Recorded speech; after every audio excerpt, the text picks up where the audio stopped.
2,800 years ago, a blind poet known as Homer would produce two epic works. The Iliad would tell the tale of the Trojan War, where a great city was conquered by one of the most devious plans in history. But with the Trojans having been defeated, the blind poet would now turn his attention to Odysseus with his second epic, the Odyssey, documenting his journey home. Having constructed the Trojan horse, Odysseus had ensured victory against all odds and proved his reputation as the most cunning of the Greeks. But throughout it all, Odysseus only longed for one thing: to finally return to his homeland of Ithaca, where he could be reunited with his wife Penelope and his son Telemachus. But while his family awaited his return, Odysseus' journey home would take 10 long years, during which he and his crew would have to face the most terrifying creatures known to man, a journey so epic its tale would be told for thousands of years. This is his story. Odysseus ruled over the Greek island of Ithaca, but had spent 10 long years fighting in Troy to retrieve the Spartan queen Helen. But with his mission now complete, Odysseus looked to travel back to his homeland, where his wife Penelope and his son Telemachus awaited. Gathering his fleet of ships on the Trojan shores, Odysseus would set sail, relieved to be finally returning home. With Troy in ruins, they would first head north to look for supplies, landing on the shores of Ismara, home to the Ciconians, a Thracian tribe who had fought on the side of the Trojans. Gathering the supplies they needed, Odysseus and his men would find themselves under attack from the Ciconians, but overwhelmed by such a large tribe, they were forced to retreat back to their ships. With their journey soon resuming, heading south, they would sail around the shores of Greece before heading north towards Ithaca. But as they neared home, a great storm erupted, blowing them off course and towards the island of the Lotus Eaters. Lost and confused, Odysseus and his crew would leave their ships, soon asking the island inhabitants for help and directions. But rather than give them directions, they would offer something instead: the fruit of the island's many lotus trees. Unknown to Odysseus, the lotus fruit contained the powerful drug that made those who consumed it fall asleep, forgetting their past and wanting to stay on the island forever. As several of his crew began to fall down around him, Odysseus would realize the sinister nature of the fruit, quickly forbidding its consumption. Rescuing his sleeping companions, he would carry them to their ships, making a quick escape and heading out to sea. But having been blown off course, Odysseus and his fleet had been at sea for longer than expected, with them now running low on supplies. Stopping at the first island they came across, they would soon spot a shepherd's camp in the distance, with Odysseus handpicking a small group of warriors to accompany him. Taking several cases of wine to trade, the hungry crew were overjoyed when they saw large supplies of cheese and meat within a cave next to the shepherd's flock. The warriors would help themselves to the supplies, but soon the cave's owner would return, the giant Cyclops Polyphemus, a son of Poseidon, who sealed the entrance with a giant boulder. Ignoring Odysseus' cries that he was there to trade, Polyphemus would grab two of the warriors, crushing them each in his fists before eating their remains. He would then leave the cave, returning each morning and evening to feast on what remained of the terrified crew. Knowing the odds were stacked against him yet again, Odysseus would devise a cunning plan to escape. Realizing he couldn't overpower Polyphemus, he would offer the Cyclops the wine he had brought with him to help wash down the taste of his friends. With the Cyclops soon falling down drunk, he would ask for Odysseus' name in order to thank him for the gift. But instead of giving his true name, Odysseus would insist that he was called Nobody. Thanking Nobody, Polyphemus would soon fall asleep, where Odysseus would begin to sharpen a wooden stake he had found in the cave. Approaching the sleeping giant, he would plunge the stake deep into his eye, blinding the Cyclops but making sure not to kill him, as the boulder blocking the cave's entrance would still have to be moved. Polyphemus would scream out in agony, a scream so loud that Cyclopses from across the island would rush to the cave. Calling out to Polyphemus, they would ask, "What's wrong? Who's killing you?" But Polyphemus would shout back, "Nobody is killing me! Nobody!" It was just as Odysseus had planned, with the Cyclopses soon leaving in confusion. But while Polyphemus was now blind, there was no way for the men to move the giant boulder blocking the entrance, with Odysseus coming up with yet another plan. When Polyphemus went to move the boulder the next morning to let his sheep out to graze, he would feel each of the animals as they passed to check it wasn't one of the humans. But Odysseus and his men would each tie themselves to the bottom of the sheep and allow them to pass by undetected. Reaching their ships, they would manage to escape the island, with Polyphemus hurling boulders in their direction as they sailed away. But Odysseus would make a costly mistake.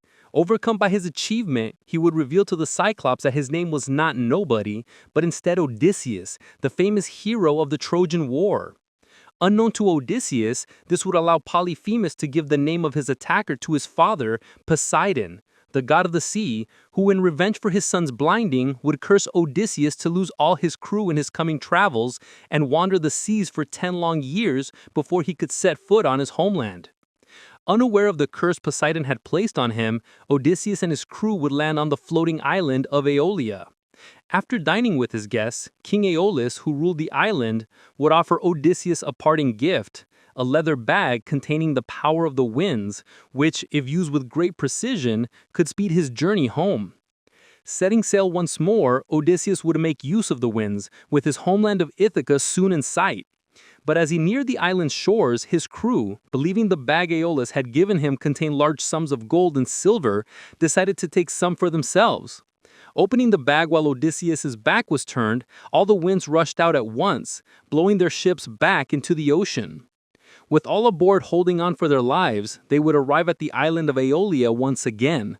But this time, their arrival would not be met with the same generosity they had received before. For King Aeolus, knowing that only a curse from the gods could have brought Odysseus back to his island, would refuse to aid him any further, expelling him from the palace to avoid the wrath of the gods. Still unaware of Poseidon's curse, Odysseus would set sail once more, but just like his previous attempts to reach his homeland, this time would also hold misfortune. Arriving at the harbor of Laestrygonia, Odysseus would send out 3 scouts to find food and the people of the town. But the scouts would soon realize they were not in a place of people at all. Being chased by giants back to their ships, bloodthirsty cannibals, the giant Laestrygonians would begin to devour the scouts, with them soon turning their attention to Odysseus' ships in the harbor. Pelting them with boulders, the Laestrygonians would destroy every ship bar one, with Odysseus barely making it out alive. Tired and depleted, Odysseus' only remaining ship would soon arrive at the island of Aeaea, which was home to the beautiful witch Circe, daughter of the sun god Helios. Splitting his men into 2 groups, Odysseus would stay by his ship and set up camp while the others searched the island for food. They would soon arrive at the house of Circe, where docile wolves and lions quivered at her feet. Inviting the men to dine with her, she would serve them a large cup of barley, cheese, and wine. But unknown to the men, there was one secret ingredient placed within. Having eaten the meal, the men would begin to fall asleep, but when they awoke, they were no longer in human form. Instead, they took the body of pigs. But one man, not having an appetite for food, had seen the events unfold, quickly running to Odysseus to tell him of the fate of his crew. Hearing the news, Odysseus immediately set off to rescue his men. But along the way, he was stopped by the messenger god Hermes, who had come to aid him. Giving Odysseus moly, a magic herb, Hermes would tell him to place it in Circe's potions so as not to feel the effects of her enchantments. Taking the moly, Odysseus would approach Circe and begin to dine with her, surprising the witch when he remained in human form. Drawing his sword, he stood up and threatened to kill Circe unless she transformed his crew back into humans. With the sword at her throat, Circe would quickly agree, with the pigs at her feet transforming back into men. So impressed by Odysseus' heroics, Circe would invite him to her bedchamber, with the two having a son together, named Telegonus. Remaining on the island for a whole year, Odysseus decided it was time to leave. But as he began to set sail, Circe would advise him to visit the underworld, where the prophet Tiresias could advise him on how to survive the many trials that awaited him at sea. Following Circe's advice, Odysseus would travel west to the edge of the world, where an entrance to the underworld was located. Completing a ritual sacrifice at the entrance, Odysseus would summon the spirits of the dead, where the blind prophet Tiresias would appear. He warned that Odysseus and his men would soon find themselves on the island of the sun god Helios, and that they should refrain from eating his cattle if they wanted to make it home alive. If, however, they harmed the cattle in any way, then death would follow. Thanking the prophet, Odysseus would leave in his ship, determined that when the time came, no man would touch the sun god's cattle. But soon after setting sail, Odysseus and his men would begin to hear a beautiful melody, for his ship was passing the home of the Sirens, irresistible creatures that entice sailors to their death with their bewitching songs. However, this time, Odysseus had come prepared. Remembering the advice that Circe had given him, he would instruct his crew to plug their ears with beeswax so they could not be seduced by the Sirens' call. But Odysseus, wanting to be the first man to hear the song and survive, would not plug his ears with wax, instead asking his crew to bind him to the ship's mast. And so as the ship passed the Sirens' home and their songs grew louder and louder, Odysseus would begin to struggle, drawn to the sound with every fiber of his being. He would plead with his men to let him go, but no one would answer his call, as the wax continued to block their ears. Eventually making it through safely, Odysseus would be set free, having been the first man to survive the Sirens' call. But unknown to him, the Sirens were fated to die if a mortal ever resisted their enchanting song, with each of them taking their own life as his ship sailed into the horizon. If you love art as much as us and are captivated by the beauty of some of the pieces you have already seen in this video, then you are going to love today's sponsor.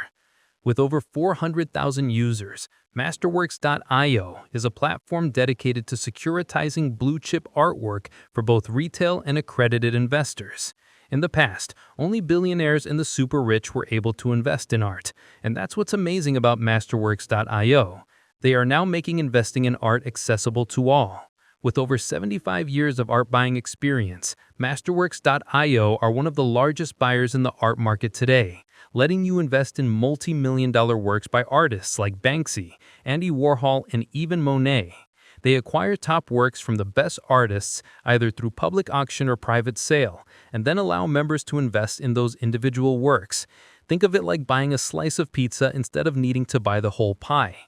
In a time of high inflation, it's always been wise to diversify your portfolio. In fact, from 1995 to 2020, contemporary art prices have outperformed the S&P 500 by 164%.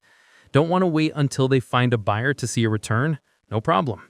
Masterworks.io also offers a secondary market on their website where you can sell your shares to another member. What's even better is that LifeGuide viewers can gain priority access and skip their long wait lists by clicking the link in the description. Click the link in the description and sign up to Masterworks.io today. As the next day dawned, Odysseus had a difficult decision to make. For Circe, using her magic, had warned him of the dangers that lay ahead when he came across a narrow pass. On each side would lie incredible danger, with the right home to Scylla, a giant six-headed sea monster, and the left home to Charybdis, a whirlpool that consumed anything that came near. Heeding Circe's advice, yet again, Odysseus would head towards Scylla, for while the monster would take 6 of his men, it was a price he was willing to pay, as Charybdis would take his entire ship. And so with a heavy heart, he would direct his men towards the cliff face where Scylla lay in wait. As the ship passed, 6 heads would swoop down from above, each taking a sailor who screamed as they were consumed by the beast. But with the great storm on the horizon, they had no time to mourn their companions, with them soon stopping on the island of Trinacia. Trinacia was home to the cattle of the sun god Helios, cattle that Odysseus had been warned not to consume by the prophet Tiresias in the underworld. But despite instructing his men not to touch the cattle, it would not be easy for them to follow his orders, as the storm had kept them stranded on the island for almost a month, with their food supplies all but gone. The crew, on the brink of starvation, would wait for Odysseus to fall asleep, killing all the cattle and roasting the meat to enjoy amongst themselves. When Odysseus awoke the next morning, he would fall to his knees in despair, shaking his head in disbelief at the foolishness of his crew. However, although the crew had ignored his orders, the storm had now calmed, with them setting off to sea once again. But their crime had not been unnoticed, with the sun god Helios complaining to Zeus, the king of the gods, about the slaughter of his cattle. Furious, Zeus would strike Odysseus' ship with a great thunderbolt, tearing it in half, with all the crew drowning bar one. For as fate predicted, Poseidon's curse had come to pass, with only Odysseus having survived the carnage. With him clinging to the broken remains of his ship for 9 days and nights, he would drift across the vast ocean. But on the 10th day, he would wash up on the island of the goddess Calypso. Upon rescuing Odysseus from the shore, Calypso, the daughter of the Titan Atlas, would fall in love with him, asking if he'd stay on the island with her forever, even offering to make him immortal. But Odysseus, longing to see his wife Penelope and his son Telemachus, would reject her advances, insisting that he wanted to leave. However, Calypso, insulted by his rejection, would keep Odysseus captive on the island for 7 years. Being forced to lie with the goddess, Odysseus would spend every night crying on the shore, wishing to see his wife and son once again. But high on Mount Olympus, the goddess Athena, having supported Odysseus since the Trojan War, would look down upon him with sadness in her heart, until one day she could not stand by any longer. Begging Zeus to finally allow Odysseus to return home, Athena would make her case, with Zeus ordering Calypso to set him free. Reluctantly, Calypso would agree, helping Odysseus to build a raft to sail home. But as he was nearing his homeland, Poseidon would hear of Odysseus' escape, conjuring a storm to destroy his raft. Barely surviving, Odysseus would manage to swim to the island of Scheria, where he would stumble onto the shore completely naked before falling asleep. The island of Scheria was home to the Phaeacians, ruled by King Alcinous and Queen Arete. The day after Odysseus' arrival, their daughter Nausicaa would go down to the sea with her maids to wash their clothes, only to find Odysseus standing naked on the shore. Shocked by the sight of a naked man, her maids would run away screaming in terror, but Nausicaa, given courage and being prompted by Athena, would stand her ground, giving Odysseus some clothes. Nausicaa would take him back to her palace, where she would introduce him to her parents. Inviting the stranger inside, the king and queen would ask Odysseus to dine with them before enjoying entertainment provided by Demodocus, the poet who was known for his songs inspired by the gods. As the night unfolded, the king would ask Odysseus to reveal his name and story, but Odysseus, reluctant to give his name after it had led to Poseidon's curse, would try to avoid the question, instead talking of the great sights he had seen on his travels. After a great feast, Demodocus would begin to play his beautiful tunes, singing of the gods of Olympus. But soon, the poet's attention would turn to the tale of Troy. He would sing of its many heroes, of Achilles and Agamemnon, and of the famous Odysseus, the maker of the wooden horse and the most cunning of the Greeks. Awed by the tale of the Trojan horse, of how a man so intelligent had managed to outwit the Trojans, the crowd would begin to cheer. But Odysseus, thinking only of the many friends he had lost, would grab his robe and begin to weep. Wiping the tears from his eyes, however, the king, hearing Odysseus sobbing, would become suspicious, asking for the man's identity.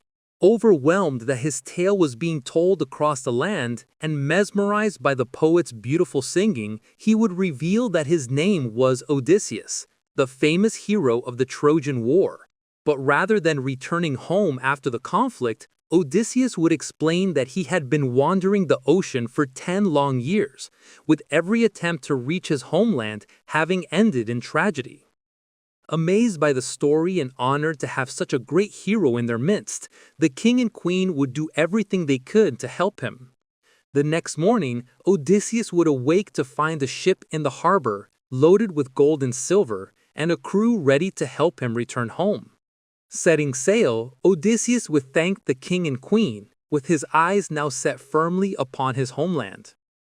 20 years after leaving home, Odysseus would finally set foot on Ithaca, ready to see his wife and son once again.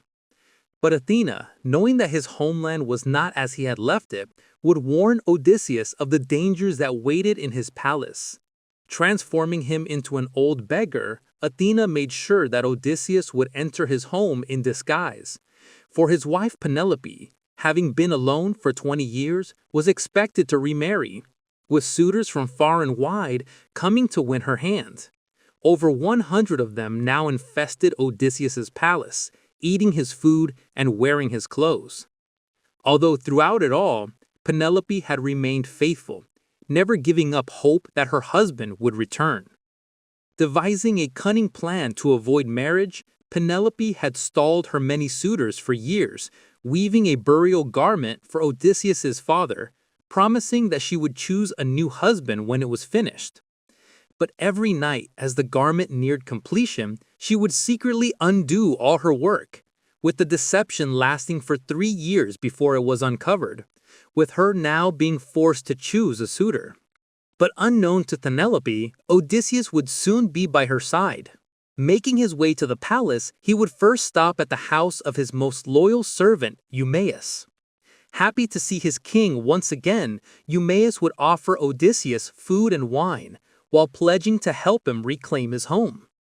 It would not be long before another would join them, for Odysseus' son Telemachus had just arrived home from his travels after searching for his father for many months.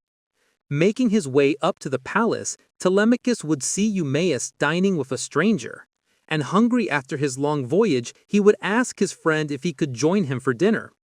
But Eumaeus, knowing the beggar's true identity, would seek to give the two some time together, leaving to let Penelope know that her son had returned. With Eumaeus now gone, Athena would use her magic to transform the old beggar back into Odysseus in all his glory. Telemachus could not believe his eyes and would begin to weep, having been reunited with his father after all this time. Dropping to his knees, Telemachus would embrace his father with open arms. But the reunion would have to wait, as for now, Odysseus would have to deal with the suitors that infested his home. Disguising himself as a beggar once again, Odysseus would enter the palace, only to discover that Penelope had set up a competition to choose her next husband. She had declared that she would marry the man who could shoot an arrow through a row of 12 axe heads, with every suitor in the land having joined the competition. But there would be one condition, that each suitor must use Odysseus's great bow that had been left behind at the palace. It was another of Penelope's cunning tricks. As one after another, every man would take their turn, each unable to even string the bow. After every man had failed, Odysseus, still disguised as a beggar, would ask for an attempt, with the whole palace howling with laughter. But they would soon fall quiet, for Odysseus would string the bow with ease, taking aim and shooting an arrow that sailed through all 12 axes with perfect precision. But having seen the damage done to his home, Odysseus could not forgive the suitors. Turning the bow upon them, Odysseus would begin to fire, striking them down one by one. Panicked, the suitors would bow to grab their weapons, but no matter how hard they looked, they could not be found, as Telemachus had hid their weapons while the competition was underway. With Eumaeus then joining Telemachus and Odysseus, they would begin to attack the suitors, not stopping until they had all been killed. With the bodies of the suitors now laying dead at his feet, Odysseus had completed his final task. The only thing left to do was to reunite with his wife, with his undying love for her being the only thing that had fueled his journey home. Recognizing his husband and overwhelmed with emotion, Penelope would embrace Odysseus, a moment she had spent 20 long and faithful years waiting for. Letting out a sigh of relief, Odysseus was finally at peace, but his wife would have one question for him, asking where he had been after all this time. With a smile on his face and tears in his eyes, he would reply with one simple line, "Where do I begin?" Over 2,000 years ago in ancient Greece, a blind poet known as Homer, along with the most famous authors, playwrights, and historians of their day, would record the tales known to us as Greek mythology. They would speak of the great heroes of the land, the mighty gods of Olympus, and the mortal men and women who were unfortunate enough to get in their way. But who was Zeus, and why did he wage a war against his own father and send a great flood to wipe out humanity? How was mankind created by Prometheus, and why were the horrors of the world unleashed from Pandora's box? What awaited the souls of the dead in the realm of Hades, and how were monsters such as the Hydra, the Cyclops, and Medusa slain by famous heroes? From the 12 labors of Hercules to the Trojan War, this is the entire story of Greek mythology. Out of chaos. In the beginning, there was only chaos, a great void of emptiness, but from the chaos sprung Gaia, Earth, as well as Eros, love. They were then joined by night and day, who would put an end to the reign of Erebus, darkness, with the eternal cycle of dusk and dawn emerging. Lastly would come Tartarus, the deepest depths of the world, where condemned souls would be sent for punishment. But these would not be the only primordial beings to emerge, for Gaia would birth one more, Uranus, the sky. The two would then unite and produce 12 children, 6 sons and 6 daughters. These children would be known as the Titans. Among them was Oceanus, a great river that encircled the world. He would be joined by his brother Hyperion, the sun, who would ride his great chariot across the sky, shining light down upon the earth. But when day became night, his daughter Selene, the moon, would emerge, shining her light into the darkness. But Uranus was a cruel father to the Titans, locking his children deep within the earth. To escape, they would look to their mother Gaia, who fashioned an indestructible sickle that she gifted to her youngest and strongest son, Cronus. Cronus would patiently wait, and when Uranus next came to lie with his mother, he would jump out and slice off his father's genitals, which fell into the sea. From them would spawn Aphrodite, the goddess of love and beauty, and the first of a new generation. Having defeated his father Uranus with the sickle, Cronus would take his place as ruler of the world. But his reign was not to last, as Cronus would have 3 sons and 3 daughters with his sister Rhea, with these children becoming known as the gods. Cronus, however, was just as cruel as his own father, and having recently been informed that one of his children was prophesied to overthrow him, would swallow each of them whole as they were born. Only one would escape this horrible fate, with Zeus, the youngest of his children, being saved by his mother Rhea. Not wanting to lose her last child, Rhea would hide Zeus on Mount Ida in Crete, and instead feed her husband a rock dressed in infant's clothing, with the Titan consuming it none the wiser. Zeus would be raised by his grandmother Gaia on the island, being hidden away until he reached manhood and was strong enough to challenge his father. When the time came, Zeus would return, striking down Cronus and releasing his siblings from his father's stomach. With his brothers and sisters now at his side, Zeus would wage war for 10 long years against the Titans, releasing from the depths of the earth the 100-handed giants, as well as the Cyclops, legendary craftsmen who would forge Zeus a mighty thunderbolt, Poseidon a trident, and Hades a hat of invisibility, turning the tide of the war. With the Titans defeated, Zeus would imprison them in Tartarus, deep within the earth where they would remain in torment for eternity. Having led the Titans in battle, a special punishment was reserved for Atlas, who was cursed to hold the sky on his shoulders forever. Only a few Titans would escape punishment, with Themis, the Titan of law and order, and her son Prometheus, who had allied with Zeus at the start of the conflict, being pardoned and allowed to live their lives amongst the gods. With the world now free of the Titans' rule, the 3 brothers Zeus, Poseidon, and Hades would decide what realm each would claim, with Zeus receiving the sky, Poseidon the sea, and Hades the underworld where the spirits of the dead would reside. Taking up home on Mount Olympus, Zeus and his fellow gods would become known as the 12 Olympians, ruling over mortals and monsters alike. Prometheus. While the gods now ruled Earth, Prometheus, one of the only Titans spared, was not satisfied with its inhabitants. He saw only beasts, mindless creatures that were barely worthy of attention. And so, Prometheus would fashion man from clay, sculpting his new creation in the image of the gods. But Prometheus was not content with his new creation, as man dwelled in the caves just like other beasts. And so he gave them fire, a great primordial flame that would allow them to emerge from the cave, to fashion tools and rise from the darkness. Man would soon come to rule over all other creatures, but Zeus was not happy. He wanted them to show gratitude to the gods, and so demanded that an animal sacrifice be made at each meal, but left it to Prometheus to decide what part of the animal would be offered. But Prometheus's loyalty lay with man rather than the gods. Wanting to give them an advantage, he would kill a bull and divide it into two parts, presenting both to Zeus. On one side lay the tender and juicy meat hidden under the unappealing stomach of the beast. On the other side lay the bare bones of the animal, concealed by a thick layer of delicious fat. Zeus would choose the parcel covered in fat to be offered to the gods, but when he stripped away the top layer to discover that only the bones remained, he would become enraged, and so decided to punish man by taking away the fire Prometheus had gifted them. But without fire, man went back to darkness, retreating into the caves. Wanting to save his creation, Prometheus would scale Mount Olympus to steal the fire of the gods. With his great torch in hand, he would return to Earth, gifting his creation fire and allowing civilization to start once again. When Zeus looked down to see fire on Earth yet again, he was furious, taking Prometheus and chaining him to the side of a mountain. Each day, Prometheus would lay in torment, as Zeus sent an eagle to feast on his liver. But as Prometheus was immortal, each night the liver would grow back, only to be consumed once again the following day. On and on the punishment would go, with his suffering continuing for millennia. Pandora's box.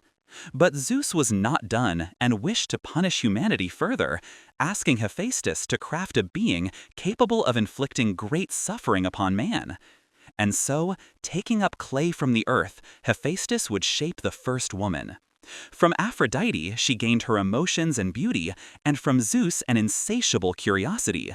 Hermes would give her the gift of speech, but also grant her her name, Pandora, meaning all gifts, as she had received an offering from each of the gods. Pandora was then given a final gift by the gods, a sealed box that she was told contained special gifts, but was forbidden from ever opening. Zeus would then instruct Hermes to deliver Pandora to Earth, where she would soon marry the Titan Epimetheus, the brother of Prometheus. Prometheus had advised his brother not to take anything from the gods, but he was so struck by Pandora's beauty that he accepted her without thought. For a time, the two would live happily together, exploring nature and having a daughter named Pyrrha, who brought them great joy. But in all her curiosity, Pandora's mind would always wander back to the box. As days turned to weeks and weeks to months, her curiosity turned into a burning desire. Finally, she could resist no more, peeking into the box to see what was inside. But the moment she did, a great cloud filled the air. Out sprung all the evils Prometheus had kept away from man, with greed and envy, as well as old age and disease, all escaping into the world. By the time Pandora managed to close the lid, there was only one thing remaining inside: hope. It was to be Zeus's greatest punishment, for with hope, men would cling on to their lives through all adversity, ensuring they endured the hardships that now burdened them for the rest of time. The Great Flood. And so ended the golden age of man, a perfect time where humanity lived without care or worry. Never growing old, they would live off the wild fruits of the land, enjoying all that nature had to offer. But with old age escaping from Pandora's box, their time on Earth had come to an end. Next would come the Age of Silver, and then the Age of Bronze, where man would become arrogant, failing to worship the gods, and forging weapons to wage war on each other. Vicious and cruel, man would draw the anger of Zeus, who was so appalled by man's lust for war, would decide that humanity deserved nothing more than to be completely wiped from the earth. The only feasible option he saw to do this was to unleash a great flood upon the world. And so he asked his brother Poseidon to gather all his strength and strike his trident upon the deepest depths of the ocean. The wave created was so powerful that it would eclipse the tallest mountains, crashing down upon the cities of man below. Rains would pour from the heavens, and winds would strike the water until it consumed all the eye could see. Those who survived would soon succumb to starvation, until finally all dry land had disappeared. There would be only two survivors, Pyrrha, the daughter of Pandora, and Deucalion, the son of Prometheus. They had been forewarned by Prometheus that a great flood was coming, and so had built a ship to survive the coming destruction. Their little boat would survive the ravages of Poseidon's great storm, drifting alone in the vast oceans, while they mourned for their fallen kin. They would soon drift towards Mount Parnassus, the peak of which remained the only place the oceans had not consumed. Believing his job was done, Zeus would command the rains to cease, and for the waters to recede, with the earth becoming calm once again. But although the earth was now still, it was devoid of human life. Deucalion and Pyrrha would ask the gods how they could rebuild humanity, with the titan Themis being sent to answer their prayers. To bring back their fellow man, Themis instructed that they each travel along the mountain, throwing stones behind their backs as they went. Day after day and night after night, they would each throw stones behind them, with those thrown by Deucalion growing into men and those by Pyrrha into women. And so it was that humanity was born once again. With the crimes of their ancestors washed away, they were granted a second chance, able to choose a path of their own making. Only time would tell if they would be as brutal and destructive as those that had preceded them. But this time, humanity would be protected, for on Mount Parnassus, Deucalion had found a gift, a tool so secure that not even the gods of Olympus could breach it, something that would keep humanity safe for the rest of time. Zeus. Zeus, the king of the gods, ruled from his throne on Mount Olympus, with his symbols of the thunderbolt and eagle becoming omens to humanity. Zeus was responsible for all weather changes, from thunderstorms to raging blizzards depending on his mood. The Greeks considered Zeus the greatest of the gods, with those who bowed before him receiving good fortune, and those who dared to defy him subjected to terrible punishments. Having now taken control of the world, Zeus would look for a wife to rule by his side. But the king of the gods was famous for his infidelity, with him having no less than 7 wives during his reign. The first to marry Zeus would be the nymph Metis, the goddess of wisdom, with her soon falling pregnant with his child. But Zeus had been warned by his grandparents, Gaia and Uranus, that Metis was destined to bear him a treacherous son, who would one day take his throne. Seeing no other choice, Zeus would swallow Metis before she gave birth, in the hopes of avoiding the prophecy. But after he did so, Zeus would begin to suffer a terrible headache, with the pain becoming so intense that he would ask for his head to be split open with an axe. From the gap in his forehead would spring the child Metis had been carrying inside her, a daughter named Athena, the goddess of war and wisdom, fully grown and ready to take her place as one of the Olympians.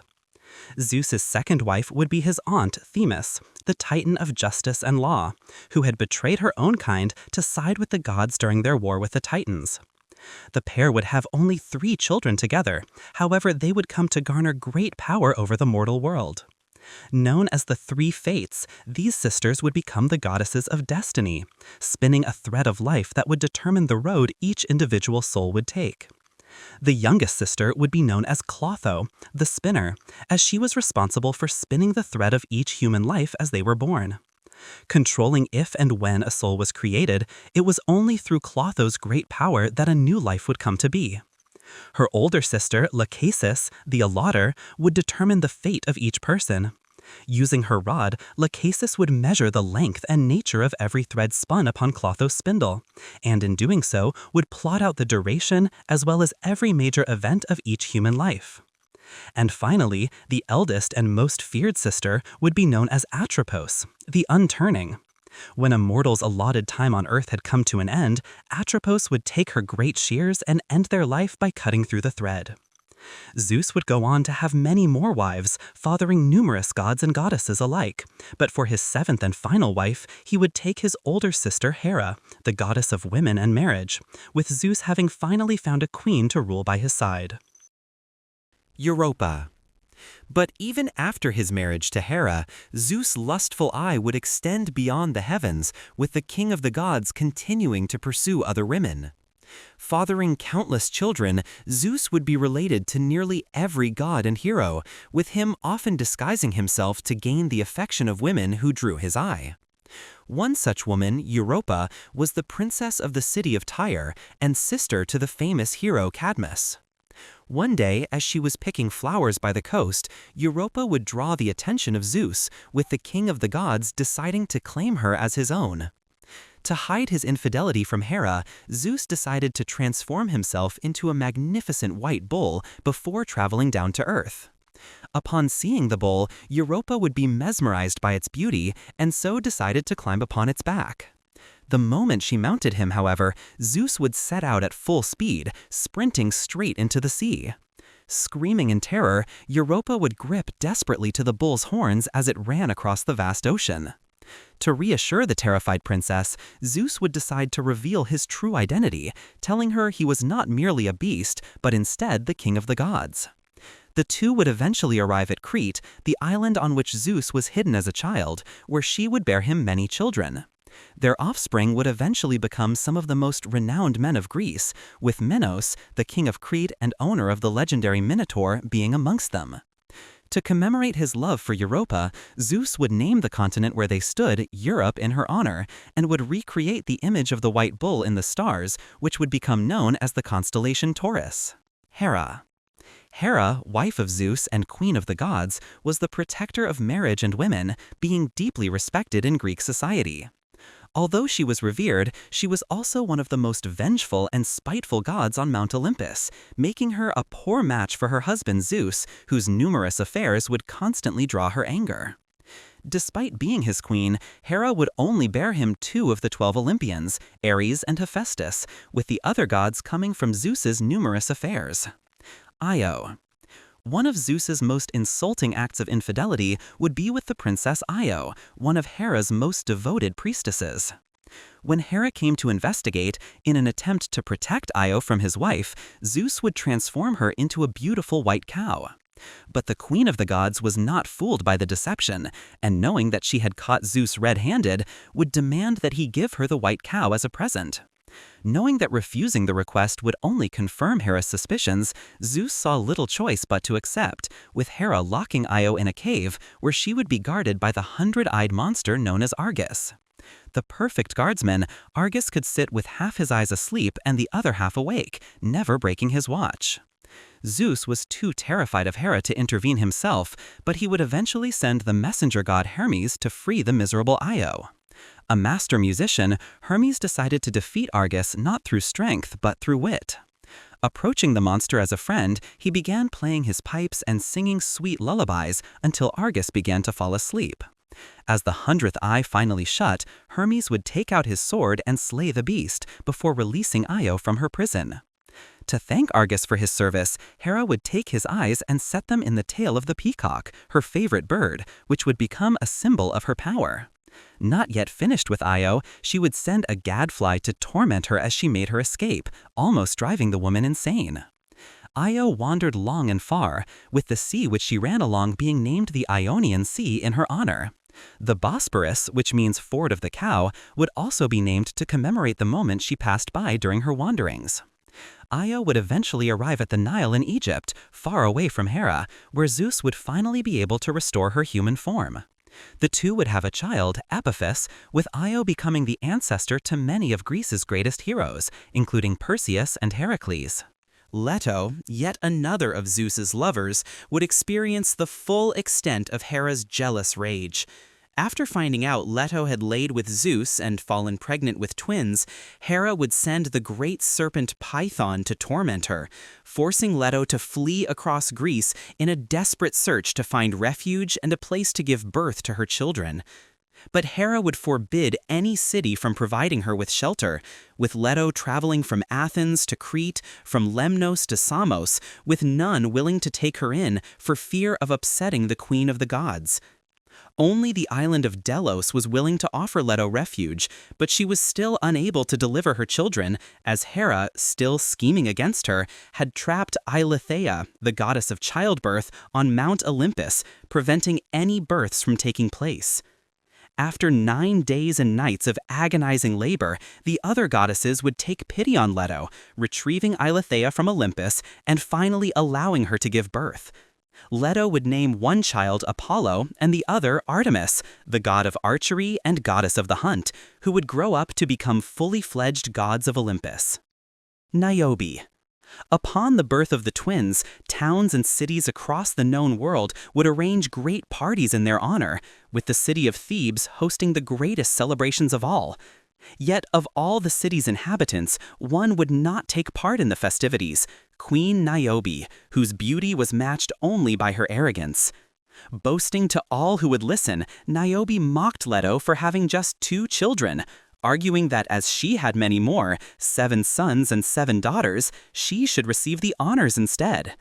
Upon hearing the insult, Leto was furious that a mortal queen would dare to disrespect her, and so sent Apollo and Artemis to the city of Thebes to enact her revenge. Raining down arrows from above, Apollo would kill each of her sons, and Artemis every daughter, with Niobe left alone in despair. Distraught at the loss of her children, Niobe would flee to her homeland of Sipylus, crying uncontrollably and begging the gods to put an end to her pain. Taking pity on the queen, Zeus would transform her into a great stone, forever ending her suffering. Located in western Turkey and known as the Weeping Rock, Niobe can still be seen grieving to this day, with tears flooding from her eyes wherever it rains, as the water flows through the porous rock. Apollo. Apollo, the youngest twin, was the god of archery, light, and music. He was also closely linked with prophecy, with him traveling to Mount Parnassus, where the great snake Python, which had chased his mother across the land, had made its home. Taking his revenge, he would slay the beast with countless shots from his golden bow, constructing a great temple where its body fell, a site that would become the home of the famous Oracle of Delphi. The Oracle of Delphi. Known as the Pythia, the oracle would become one of the most influential figures in ancient Greece, where anyone from great kings to common farmers went for advice. Said to be the mouthpiece of Apollo, she would inhale the vapors rising from her chamber and go into a frenzied state, delivering the god's prophecies through her psychotic and demented chanting. Daphne. Following his great victory over Python, a beast he had killed with over 1,000 arrows, Apollo was filled with pride, declaring himself the greatest archer to have ever lived. So proud was Apollo that when he saw Eros, the youthful god of love, holding his own bow and set of arrows, Apollo would laugh at the child, declaring that he was unfit to even wield such a weapon. Filled with rage, Eros would swear revenge against Apollo, promising to show him the full extent and true power of his bow. Following Apollo to the river Peneus, Eros would soon spot the river's daughter, the beautiful Daphne, sitting upon the shore. Taking aim with his bow, Eros would fire a gold-tipped arrow at Apollo, causing him to fall madly in love with her. Yet he would fire a second arrow at Daphne, one tipped with lead, that would make her feel nothing but disgust at the sight of Apollo.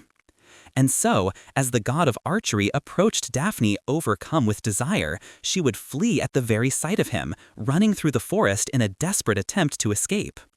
Consumed by Eros' spell and longing to confess his love, Apollo would chase her through the woods, using his divine powers to quickly catch up and reach her. Terrified of the god, Daphne would cry out to her father, the river god Peneus, for help. He would answer her call, with her soon beginning to feel a great heaviness overcome her limbs. Slowing to a halt, her skin would turn to bark and her hair to leaves, until finally, Daphne's transformation was complete. Where a young and beautiful woman had once stood was now the first laurel tree, with Apollo using his powers of eternal youth and immortality to make the laurel tree's leaves evergreen, ensuring they kept their color all year round. Mourning his lost love, Apollo would carry a laurel wreath wherever he went, making sure that Daphne was always close to his heart. Asclepius. Apollo's most important child would be Asclepius, a famous physician who was so skilled that he was able to bring the dead back to life. But this would draw the wrath of Hades, as these resurrections destroyed the balance of nature and deprived the underworld of new souls. To restore the natural order, Zeus would kill Asclepius with a thunderbolt, yet at the pleading of Apollo, Zeus would later resurrect him, with Asclepius becoming the god of healing and medicine. Asclepius would later father Hygeia, the goddess of cleanliness, from whom we derive the word hygiene. Goddess of the hunt and twin sister of Apollo, Artemis was a deadly archer, watching over hunters and ensuring that nature was kept in check. A goddess of the moon and one of 3 virgin goddesses alongside Athena and Hestia, Artemis was quick to anger, protecting her chastity by any means possible. When the hunter Actaeon, a grandson of Cadmus, accidentally stumbled upon her as she lay bathing in the forest, the goddess was quick to punish him. Turning Actaeon into a deer, she would set his 50 hunting dogs upon him, with the hunter suffering a horrific and painful death for his mistake. Poseidon, brother of Zeus, ruled the seas from his magnificent palace beneath the waves. Known as the Earthshaker, Poseidon would create all earthquakes, traveling across the oceans in his golden chariot, with him stirring and calming the waters with his famous trident. One of his harshest punishments would be inflicted upon Minos, the king of Crete. After Minos refused to sacrifice his best bull to Poseidon, the god would curse Minos' wife to fall in love with the beast, which eventually led to the birth of the half-man, half-bull creature known as the Minotaur. But while he usually kept to his own domain in the seas, Poseidon would grow tired of Zeus's rule on Olympus. Alongside Athena, Hera, and Apollo, Poseidon would attempt to dethrone Zeus, but the rebellion would ultimately fail. Zeus would punish Poseidon and Apollo by sending them to serve King Laomedon of Troy, where they would spend an entire year building the city's giant and famous walls that would later have to withstand the force of Greece's mightiest armies during the Trojan War.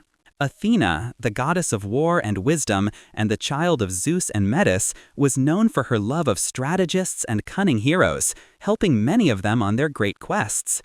But she was also a proud goddess, and to stake her claim on the world, she decided to compete for patronage of a great city in eastern Greece, which was yet to be named. Competing against her uncle Poseidon, the two would attempt to give the city the best gift.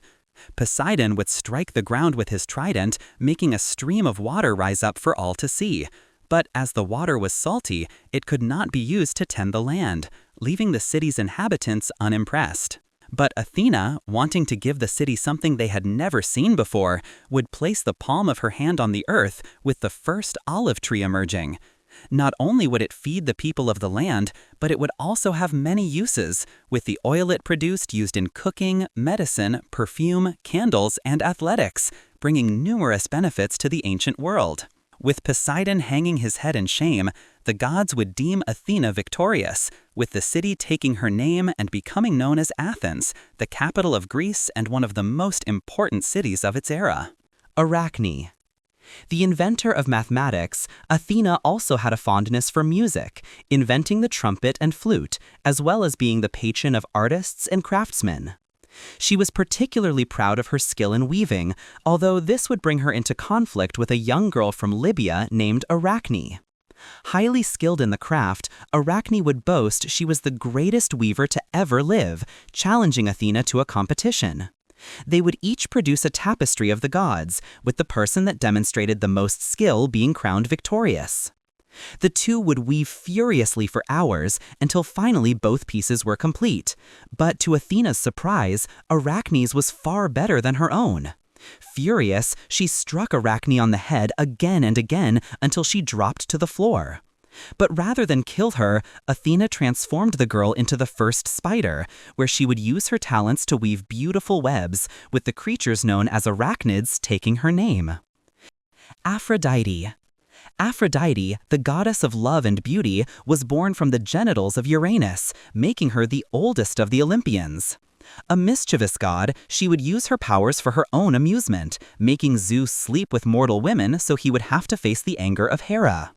Responsible for sexual attraction in both mortals and the gods alike, she would often be accompanied by Eros, known to the Romans as Cupid, whose arrows could charm any creature, with the two striking love into the hearts of unsuspecting mortals across the world.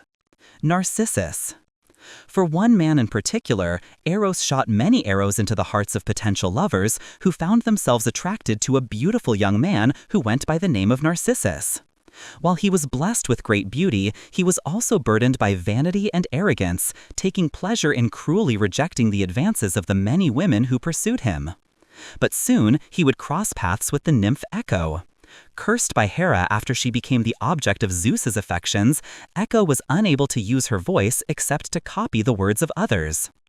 Echo had been in love with Narcissus for some time, but when she finally found the courage to approach him, all she could do was repeat what he said.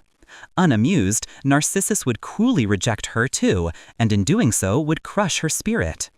In her grief, she would slowly waste away until only her voice remained, a voice that can still be heard today as Echo repeats our words back to us. But Echo would not go unavenged, as Nemesis, the goddess of vengeance, had been watching.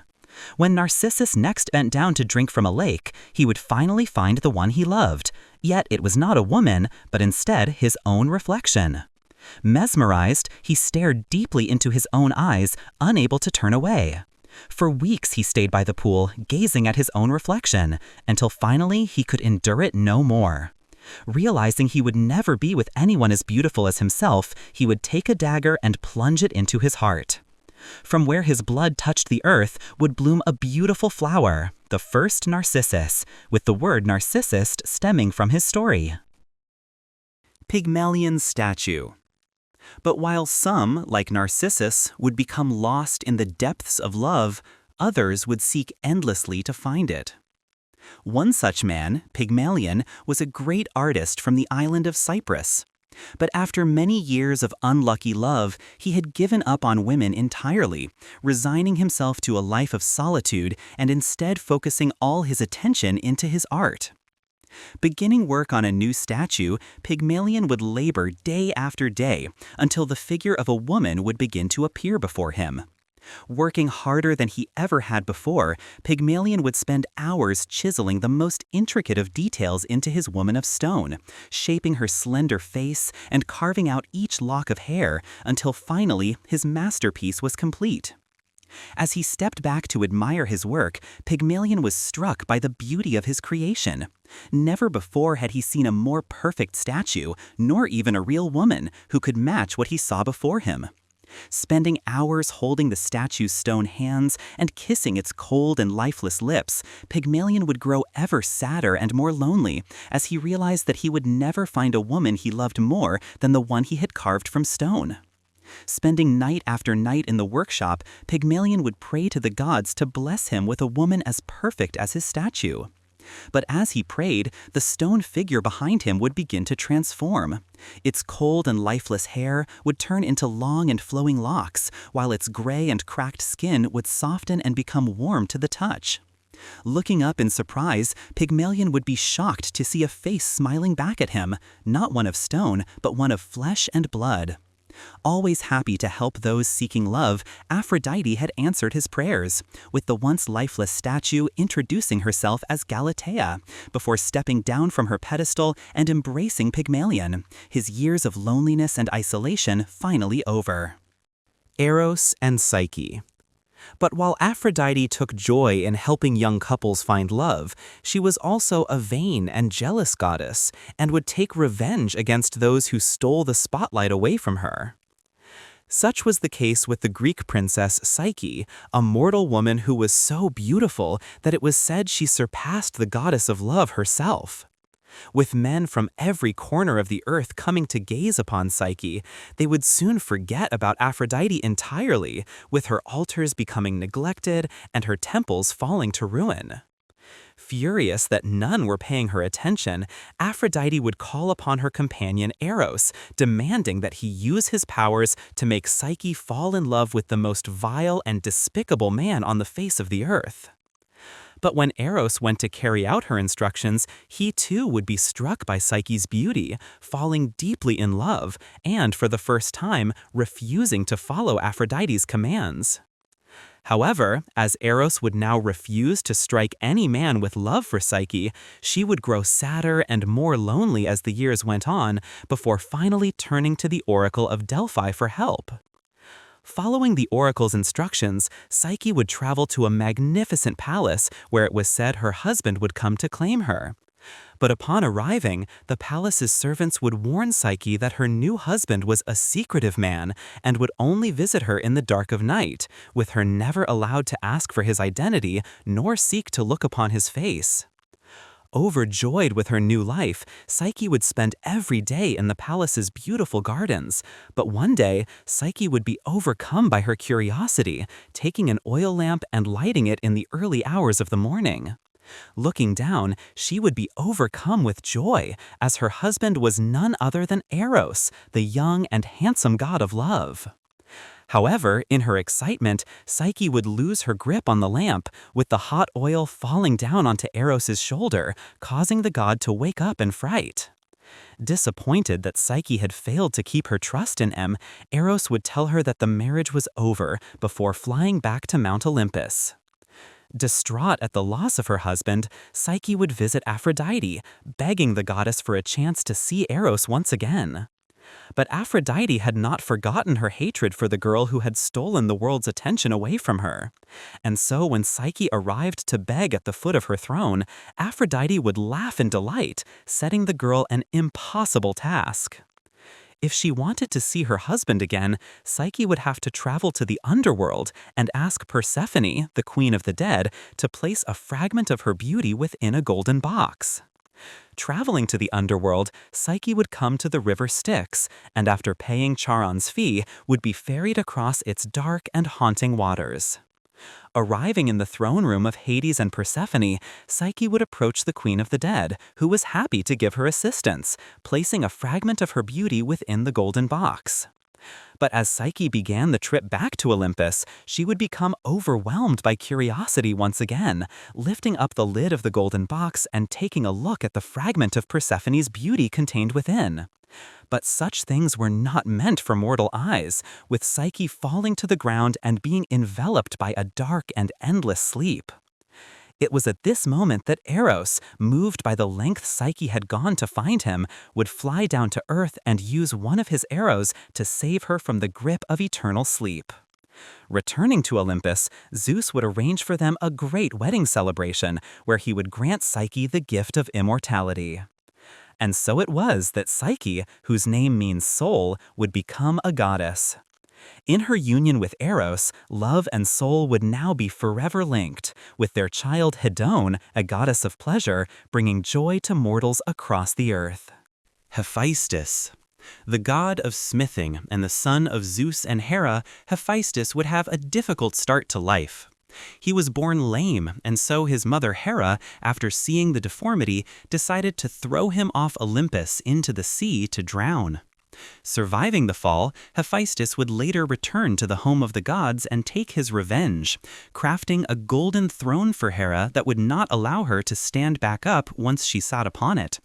It would only be through the intervention of Zeus that Hera would escape, with the king of the gods securing her release in exchange for gifting Hephaestus the goddess Aphrodite, the most beautiful Olympian, as his wife. Hephaestus would become a great inventor and fashioned many of the palaces on Olympus, as well as the equipment of the gods, with Athena's breastplate, Hermes' winged helmet and sandals, as well as Helios' chariot, all being crafted in his legendary forge.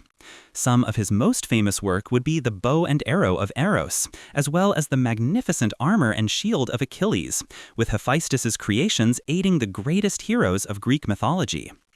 To the Romans, he was known as Vulcan, the god of fire, who would forge his creations from a workshop beneath Sicily's Mount Etna, with it being said that the smoke and lava emitted by the volcano came from Vulcan's great forge beneath the surface. Ares. Ares, the god of war, delighted in battle and took pleasure in the slaughter of men and the sacking of towns. He was hated by mortals and gods alike, as he represented unrestrained rage, cruelty, and bloodshed, with the gods playing tricks on him for their own amusement. Ares had a long-term affair with Aphrodite, the wife of Hephaestus, with the two sleeping together whenever her husband was away. When Hephaestus found out, he was furious and decided to forge an invisible net to hang over his bed. When Ares came to lie with Aphrodite again, the two would be trapped naked beneath the net, unable to move, with all the gods of Olympus called out to sea. Laughter would ring out throughout the heavens, with the humiliation only coming to an end when Poseidon took pity and decided to set them free. Eos and Tithonus. But Aphrodite was not the only lover of Ares, with him also having an affair with Eos, the goddess of the dawn, who would rise through the sky each morning to clear the path for her brother Helios, the sun, so that he could make his daily journey across the earth. But upon finding out about the affair, Aphrodite would jealously put a curse upon Eos, causing her to have an uncontrollable lust for the young mortal men of the world. And so, one day, just as the morning hours were coming to an end, Eos would look down upon the earth, with her gaze settling upon the great city of Troy. For in the city was a young Trojan prince named Tithonus, so handsome that Eos was unable to look away. Descending to earth, Eos would introduce herself to the prince, with the two soon falling in love. At the end of each morning, when her duties were complete, Eos would travel down to Troy and meet with her beloved prince. But the more she grew to love him, the more she could not bear the thought of losing him to old age or war, to starvation or disease, or any of the other terrible ways mortal lives come to an abrupt end. And so, on her return to Mount Olympus, Eos would visit Zeus, begging him to make Tithonus immortal, a request he was happy to grant. But Eos had made one fatal mistake, as she had not asked for Tithonus to be given eternal youth. The two would live happily at first, but as the years went on and gray hairs began to appear on the prince's head, he would begin to realize the terrible fate that lay before him. By the time a century had passed, Tithonus would find himself crushed under the unbearable weight of age, his limbs no longer working and his mind having deteriorated, but as much as he wished for death, he knew it would never come. With sadness in her heart, Eos would take Tithonus's fragile body and lock it away in a grand chamber where he would be safe from the outside world. After years had passed and the prince had withered away until he was little more than bones, Eos would transform Tithonus into the first cicada, an insect known for its long lifespan and for making noise during the early hours of dawn when Eos carries out her duties in the sky above. Hermes. Hermes, the messenger god and patron of thieves, was known as a trickster amongst the gods, often teasing and annoying his fellow divinities. When he came of age, he assumed the role of messenger, traveling with a golden rod as a mark of his authority. Aided by his winged helmet and sandals, he would use them to fly around and deliver messages, frequently traveling between Olympus and the underworld. Here he would help Hades, acting as a shepherd for the souls of the dead, guiding them as they made their way to the afterlife. Pan. Like the other gods, Hermes was known to father many children with various women, but one of his sons, Pan, the god of nature and fertility, would be born with the features of a satyr, creatures that were part man and part goat. But when he was born, Pan's mother, a nymph named Dryope, was so horrified to see her newborn baby with a pair of horns, a full beard, and hooves that she would run away screaming in terror at the very sight of him. However, Hermes would take his child up to Mount Olympus and introduce him to the rest of the gods, who were so intrigued by the boy's hideous appearance and charmed by his playful attitude that they would soon come to adore him. None would love him more than Dionysus, the god of wine and parties, who would give him the name Pan, meaning all, as he was beloved by all the gods of Olympus. But much like his father, Pan was known for his many affairs with nymphs, the nature deities that inhabited streams and forests across the world. But one nymph by the name of Syrinx would become the object of Pan's affections, with him pursuing her through the marshes where she lived. Terrified of the god, Syrinx would try desperately to escape him, transforming herself into a bed of water reeds when she neared the river's edge. When Pan finally reached the river, he would tear through the marsh trying to uncover the terrified nymph. But as he did so, a strong breeze would blow through the reeds, producing a beautiful melody unlike any he had heard before. Inspired by the sound, Pan would uproot the reeds and bind them together with wax, creating a set of pipes. Sitting down, he would play a tune in the memory of his lost love Syrinx, with the instrument being named the panpipes after its creator, and carried by the god wherever he went. Dionysus. God of wine and parties, Dionysus would have an unusual birth when his mother, Semele, asked Zeus to appear before her in his true form, the sight of which would cause her to die of terror. Taking the infant that was growing inside her, Zeus would place it in his thigh until the baby was fully grown, with Dionysus being born a few months later. Becoming one of the most loved gods in Greece, Dionysus would be seen as a symbol of pleasure, with his followers engaging in mass drinking, crazed dancing, and lovemaking. Known as the Liberator, Dionysus would create a new drink called wine, which helped his followers stem their pain while also bringing them joy and euphoria. King Midas. While he spent much of his time partying, Dionysus was also a generous god, willing to grant mortals their deepest desires. After saving a close friend of Dionysus, King Midas was granted a single wish in thanks. Obsessed with wealth and fortune, Midas asked for his deepest desire, the power to turn anything he touched into gold. Dionysus would grant Midas's wish, with him returning to his palace in joy, touching everything the eye could see. Soon the floors, walls, and even his clothes were gold, with Midas flaunting his wealth to guests from across the kingdom. After displaying his abilities for hours, Midas would become parched, ordering his servants to fetch him some water. However, as the liquid touched his lips, it too would turn to gold. Panicking, he would reach out across the table, but the bread, wine, meat, and fruit would all turn into the precious metal. Nothing he touched could be consumed. Cursing his gift, Midas would begin to cry, with the sound of his sobbing alerting his daughter, who came to console him. But as she touched his hand, her fingers would begin to stiffen. Soon her whole arm was gold, and before long, all that remained was a statue of a little girl reaching out to comfort her father. Mourning for his lost child, Midas would return to Dionysus, begging him to revoke his gift. Pitying the man, Dionysus instructed him to bathe in the river Pactolus, with his golden touch being washed away in the water. Becoming a normal man once again, the story of King Midas would serve as a warning for those who would prioritize wealth above all else. Demeter. One of the 12 Olympians and the sister of Zeus, Demeter was the goddess of farming, ensuring that the harvest was rich and the land remained fertile. Under her watch, the fields knew no decay, with the earth consumed in an endless spring. Persephone. But there was one thing she prized above all else, her daughter, Persephone. However, Persephone had another admirer, with Hades taking a keen interest in her. One day, while she was strolling through a meadow, a beautiful flower would bloom before her, a narcissus, something she had never seen before. But when Persephone reached down to pluck it, the earth would break open and swallow her, with Hades dragging Persephone down to the underworld, where she would be forced to marry him. Distraught at her daughter's disappearance, Demeter would search for 9 days and nights until the sun god Helios revealed her captor's identity.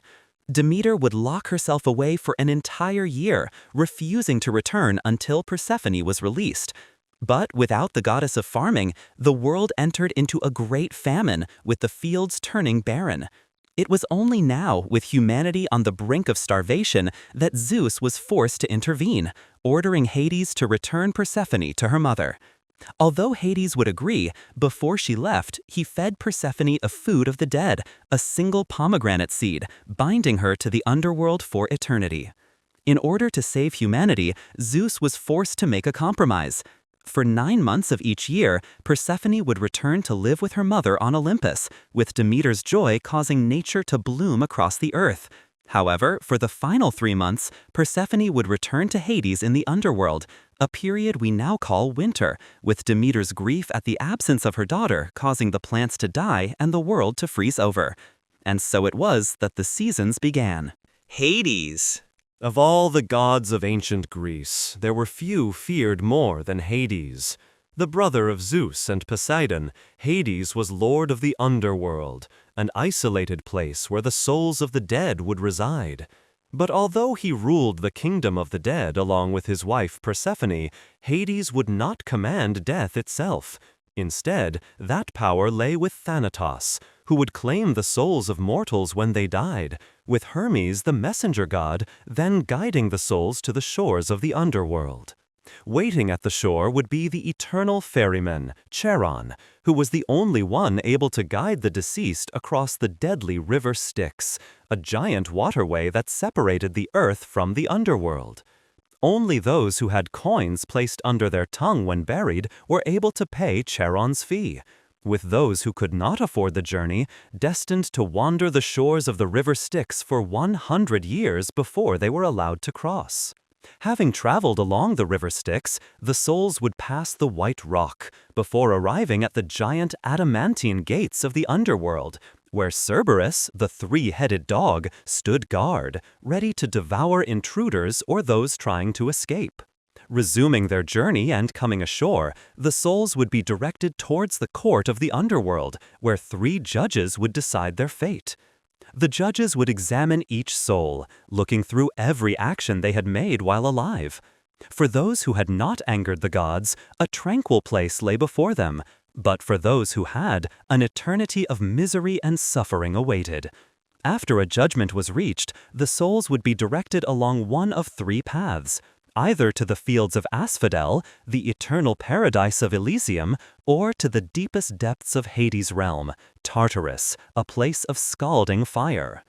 The fields of Asphodel were a peaceful place for those who did not achieve anything notable in life, good or evil.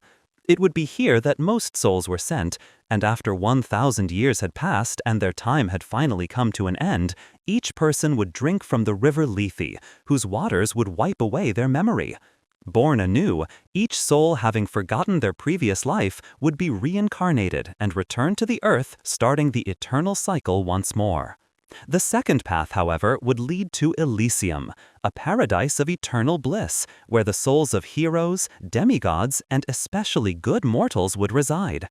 Those sent here were loved by the gods and could experience all of life's pleasures, with parties, feasts, and hunting consuming much of their time.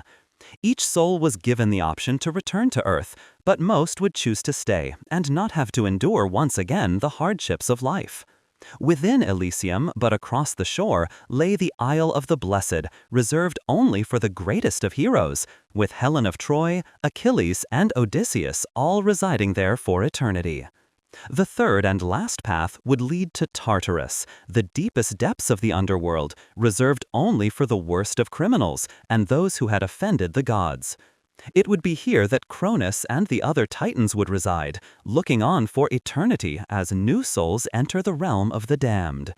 This would be the only place Hades would be involved, with the god himself designing and overseeing each soul's punishment based on their previous crimes. For the Danaides, 49 sisters who had each killed their husbands, Hades forced them to fill a tub with water to cleanse them of their crimes. But as the tub would always leak, they would spend an eternity trying to fill it. Ixion, the first man to murder a family member and who had grown lustful for Zeus's wife, would be bound to a wheel of fire that would spin for the rest of time. Whereas Tantalus, a man who had killed his son and stolen from Zeus, was cursed to eternal hunger and thirst. He would stand in a pool of water with the branches of a fruit tree hanging above him. However, as he went to quench his thirst, the water would recede, and as he went to eat, the branches would rise out of reach, forever leaving him in a state of agony. Sisyphus. But of all the punishments, the most famous would be given to Sisyphus. Having cheated death multiple times, Sisyphus would pay the ultimate price for tricking the gods. Every day, he was to roll a boulder up a steep hill, only to have it slip from his grasp as he neared the peak. Having to start over again and again, Sisyphus would suffer his punishment for the rest of time. Places of the underworld.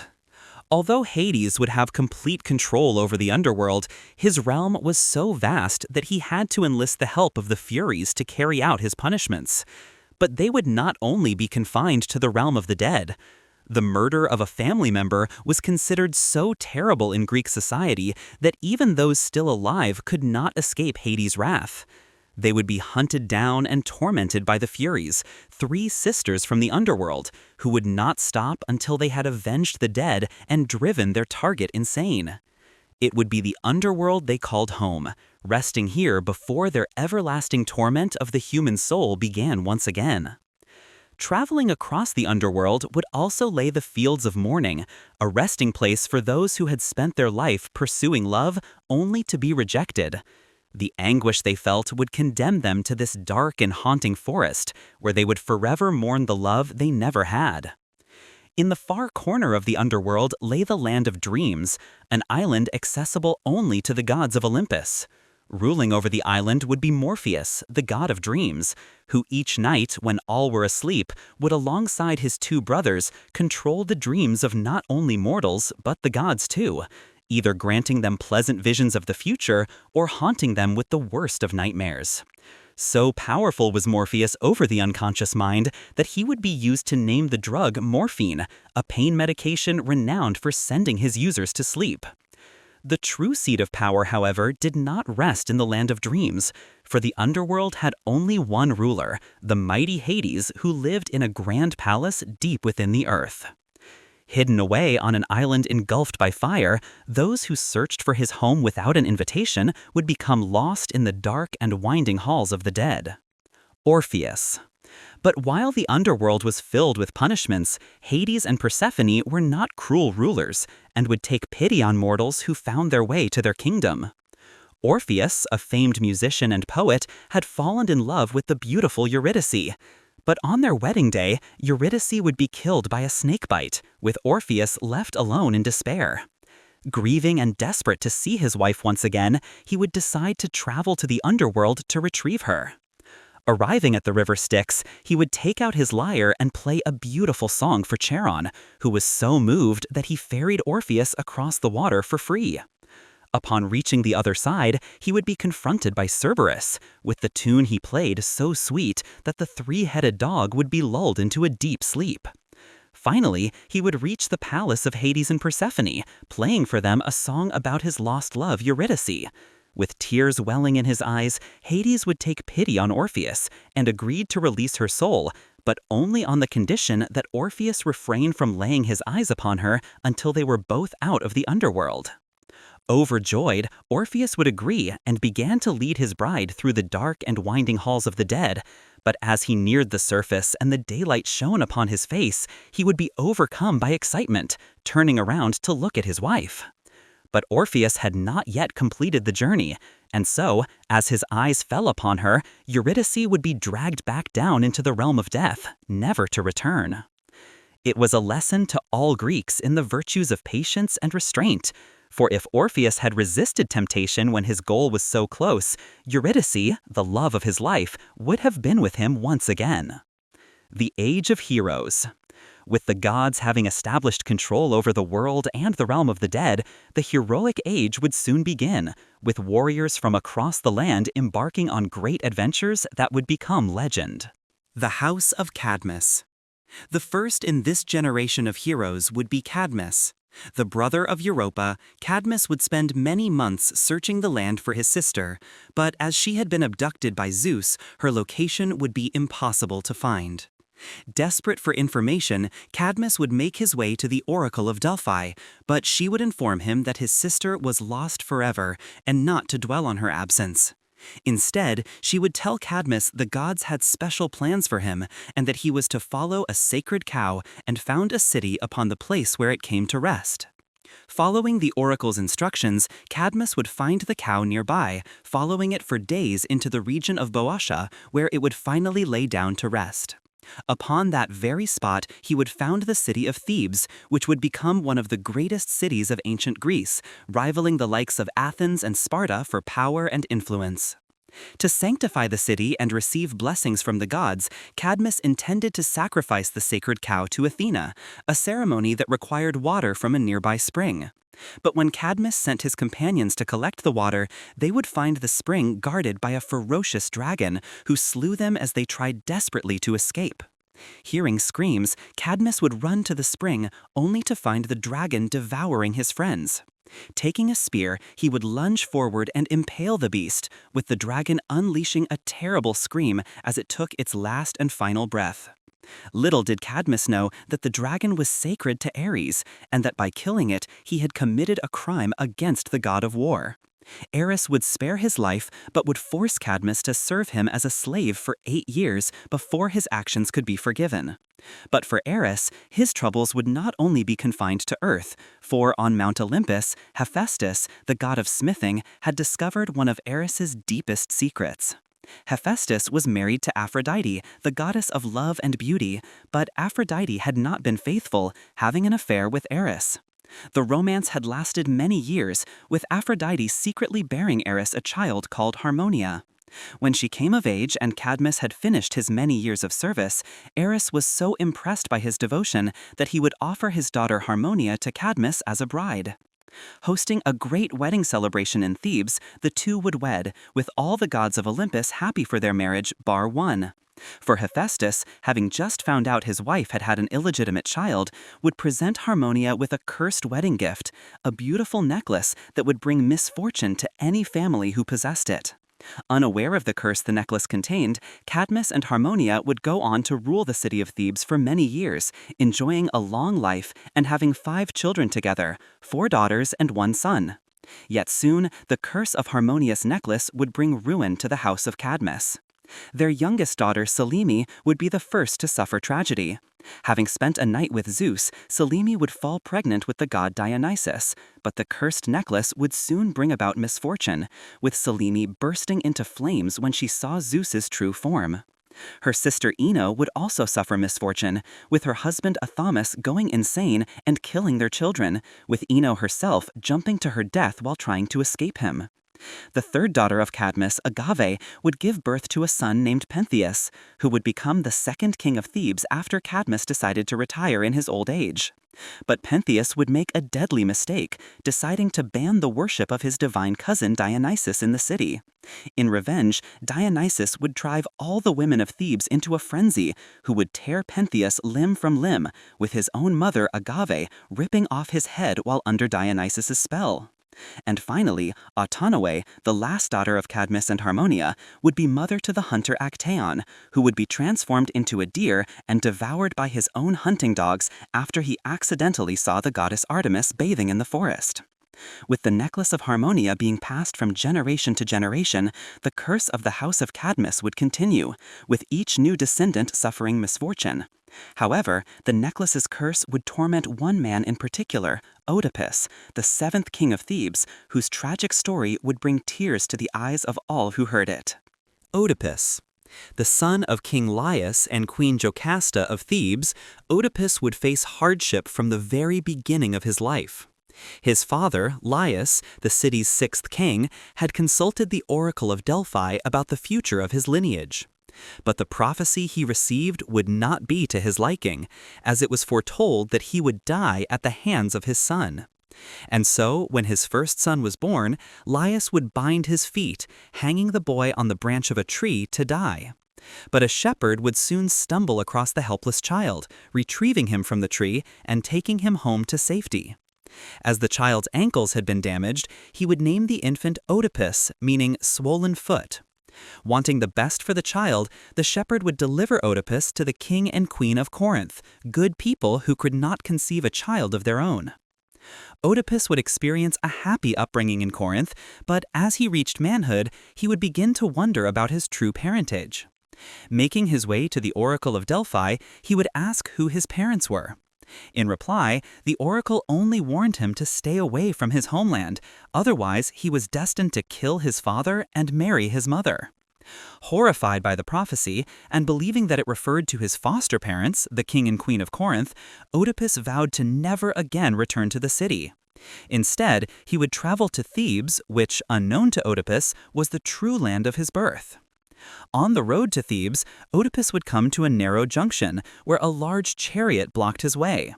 But the chariot's passenger, an impatient man, would speed past Oedipus, knocking him off the road while hitting him on the head with a stick.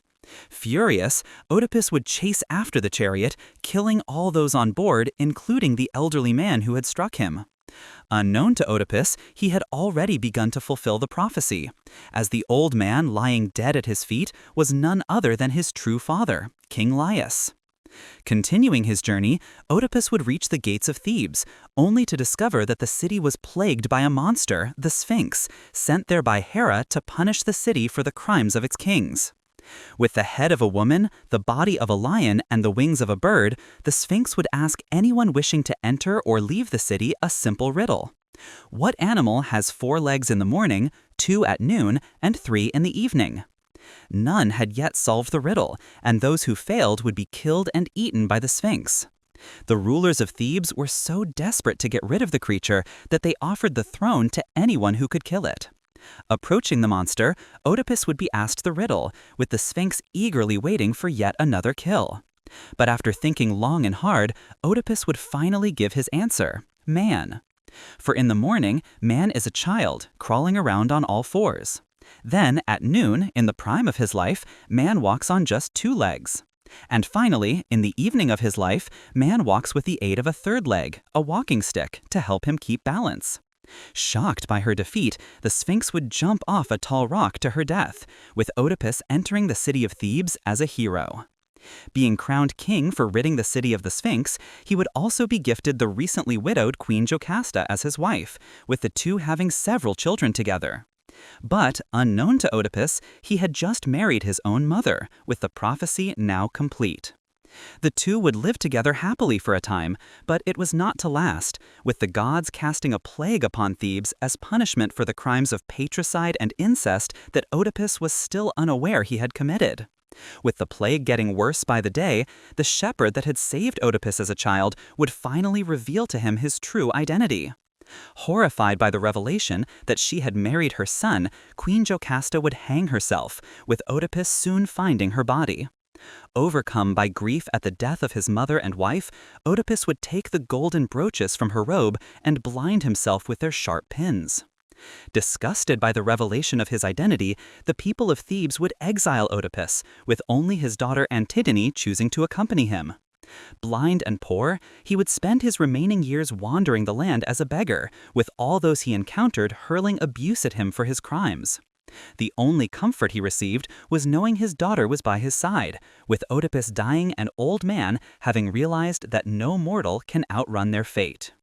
His story would resonate throughout the ages, inspiring the works of Sigmund Freud, whose Oedipus complex would propose that every young boy would lust for their mother while feeling resentment towards their father, much as Oedipus had.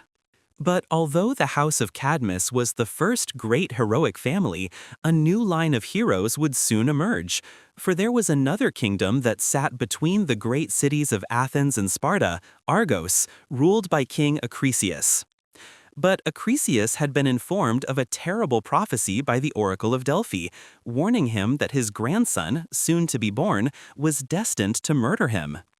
It would not be long until Zeus, having seen the king's daughter, Danae, would be struck by her beauty, sneaking into her room as a shower of gold. With the gold falling upon her, Danae would fall pregnant, soon giving birth to a son she would name Perseus. But King Acrisius, terrified that the prophecy was coming true and not able to kill his daughter and grandchild, would banish them from his kingdom, locking them in a chest and letting it drift out to sea.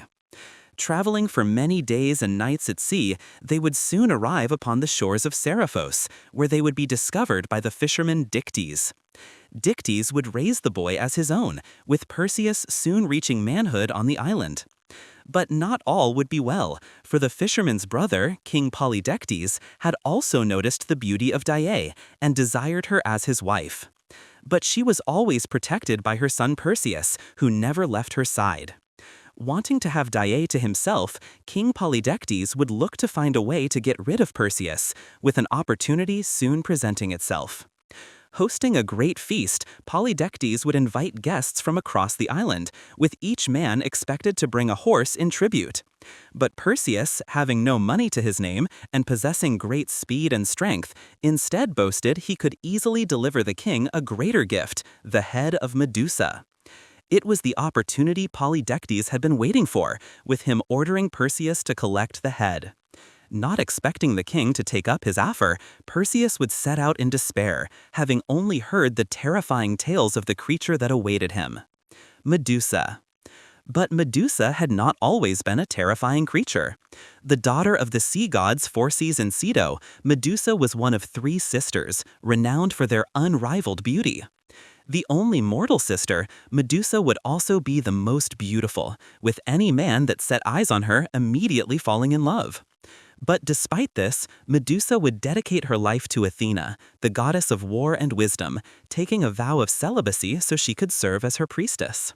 However, one day while she was walking by the sea, the god Poseidon would be struck by her beauty, following her back to Athena's temple where he would force himself upon her. Furious at the act performed in her sacred temple and not able to turn her rage upon her powerful uncle Poseidon, Athena would instead place the blame upon Medusa for allowing herself to be defiled and breaking her vow of celibacy. Wielding the power of the gods, she would curse Medusa, distorting her once beautiful features into a hideous visage. Where her long and flowing hair had once been was now a tangled web of snakes, and where her eyes had once seduced any man would now turn those who looked upon them to stone. But Medusa's sisters, who came to her defense, would not escape Athena's wrath, with each of them transforming into hideous creatures, with the three sisters becoming known as the Gorgons. Exiled from their homeland, the three sisters would find a new home in North Africa, but their troubles would soon continue, as warriors from across the world would come to hunt them for sport. As the years went on and their loneliness continued, the hate they felt for the outside world would begin to grow, with Medusa and her sisters killing any who came near. The Gorgon's Head. With Perseus having set out to slay Medusa, both Athena and Hermes would soon approach him offering aid, with Hermes gifting Perseus an indestructible sword and Athena giving him an exquisite shield, so polished that he could see his own reflection. Knowing he would need more items to defeat Medusa, Perseus would next seek the help of the nymphs, forest deities that tended to the garden of the Hesperides. Soon finding the nymphs, Perseus would ask for their assistance, with them gifting him a pair of winged sandals, Hades' hat of invisibility, and an enchanted bag which could safely contain Medusa's head. Following the nymphs' directions, he would use his winged sandals to fly to North Africa, where Medusa's cave was located. Sneaking into the cave, Perseus would soon come across Medusa, sleeping amongst the stone corpses of her victims. Using the reflection in his shield, Perseus was careful not to look at her directly, with her gaze able to turn any man to stone. Seeing only her reflection, he would draw his sword and swiftly cut off her head, being careful not to look at her eyes as he placed it inside the enchanted bag.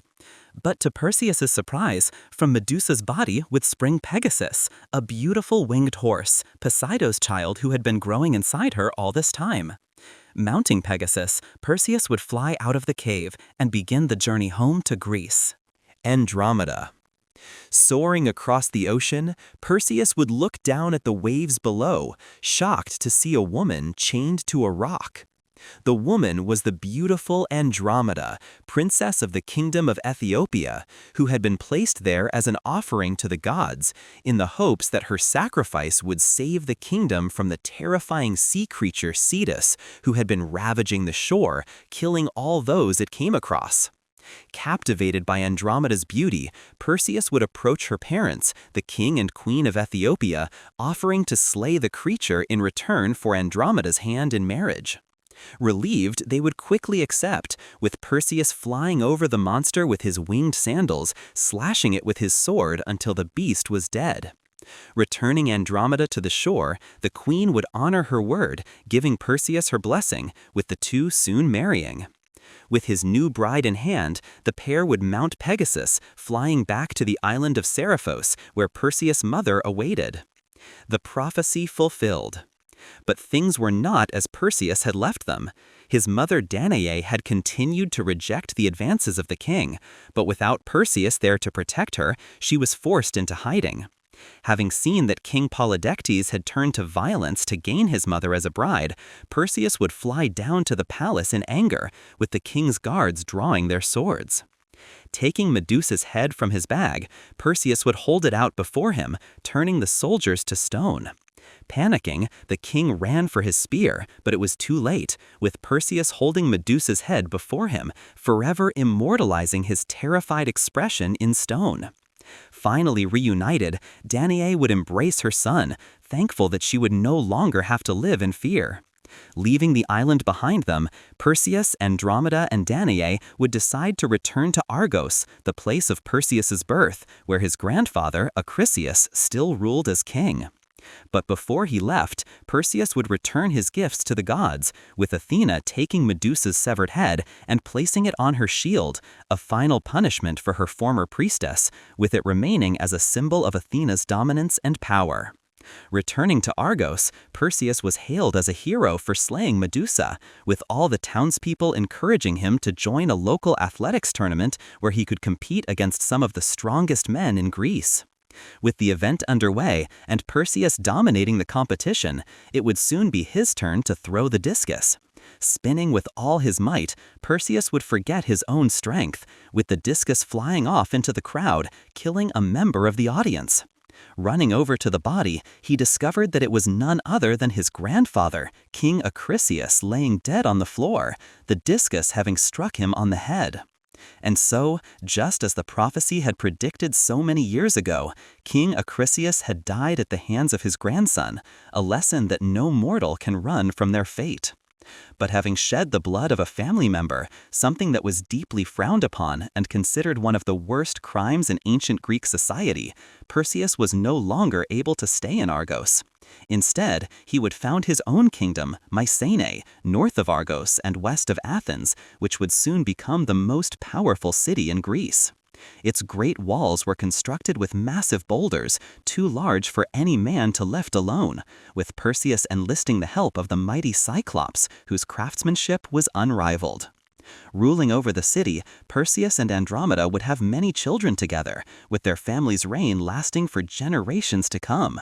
But unknown to them, one of their descendants would become the most famous hero of them all.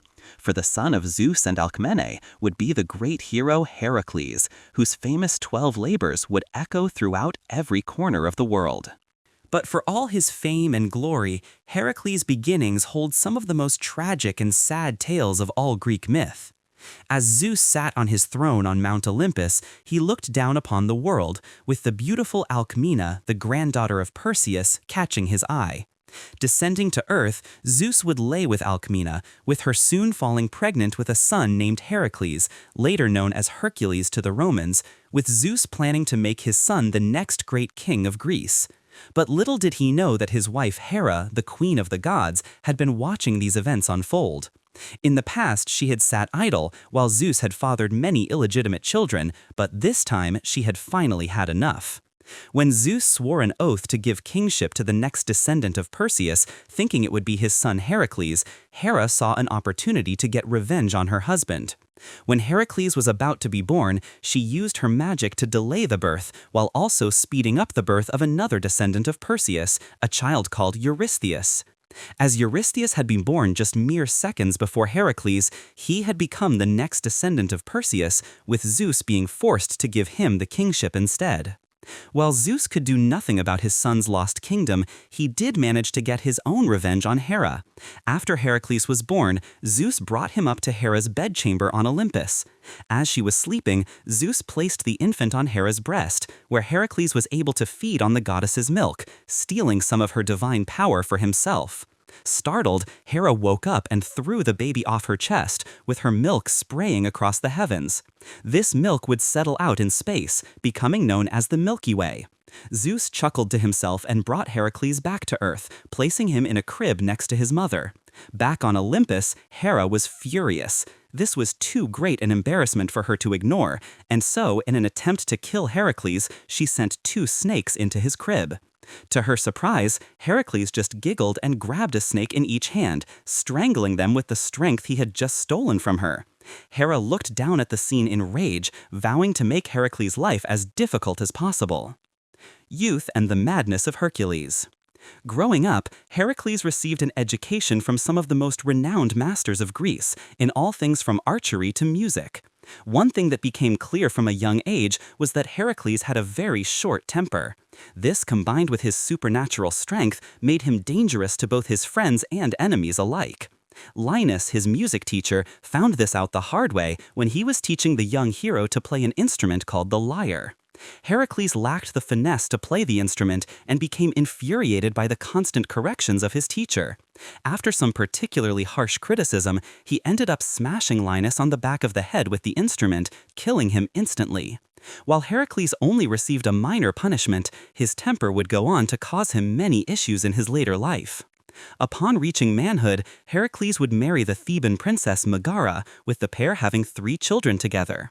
However, Heracles' good fortune was not looked upon favorably by Hera, who still harbored resentment for her husband's illegitimate son. Not only was he now married, but he was also in line to become the next king of Thebes. Hera would now act on the vow she had taken all those years ago. Heracles' happiness could not continue. Heracles, completely oblivious to the scheming of Hera, came home one day to find his door broken down. Running inside, he found that his family were nowhere to be seen. When he cried out to them, several hideous monsters appeared from the back of the house and began to crawl towards him. Finding himself overcome with an unnatural rage, Heracles lashed out at the monsters, killing one with a powerful strike to the head. The other monsters began to run away in fear, but Heracles, now in a blind rage, would not allow any to escape, chasing them down one by one before killing them with his bare hands. It was only then that Hera dispelled her magic, lifting her illusion from Heracles' eyes. The hero watched in horror as the monsters transformed back into their original form. His own family now lay dead before him. He frantically shook their bodies, trying to wake them up, tears flooding from his eyes. But it was too late. Hera's magic had done its job, and he would now forever live with the guilt of having murdered his own wife and children. As Heracles looked down at his blood-stained hands, he realized that he would have to atone for his crimes. The murder of a family member was considered one of the most serious crimes in ancient Greece, and if Heracles did not atone for his crimes, then the Furies would hunt him down and torture him for eternity. The only person he knew that could give him guidance was the famous Oracle of Delphi, and so he exiled himself from his home in Thebes and started his journey for redemption. The Oracle of Delphi was the mouthpiece of Apollo, able to deliver prophecies and guidance from the god. On this occasion, however, Hera managed to use her magic to influence some of the oracle's words. When Heracles asked what he should do to atone for his crimes, the oracle responded that he had to serve King Eurystheus of Mycenae, who was the descendant of Perseus that had been born just mere seconds before Heracles. Understanding his task, Heracles bowed to the oracle, stood up, and began his long voyage to Mycenae. Labor 1. The Nemean Lion. King Eurystheus had known of Heracles for some time and was deeply jealous of him. The two were cousins as they shared descent from Perseus, however, they were nothing alike. Heracles was strong and heroic, whereas Eurystheus was cowardly and weak, often sending others to fight his battles for him. Arriving in servitude, Heracles bowed before his cousin Eurystheus, who could barely contain his joy. Quickly accepting Heracles' service, the king instructed him to carry out 10 labors over a period of 10 years, only after which would he be forgiven for his crimes. There was only one caveat, however: these labors would have to be completed without any assistance or payment. Heracles hung his head in shame, asking what his first labor would be. King Eurystheus told him of a ferocious lion that had been terrorizing a village in the northeast part of his kingdom named Nemea. The lion could not be stopped. Its golden hide was impervious to weapons, and its claws were sharper than any sword known to man. It had killed all those sent against it, and the task would now lay with Heracles, who was sent to slay the beast.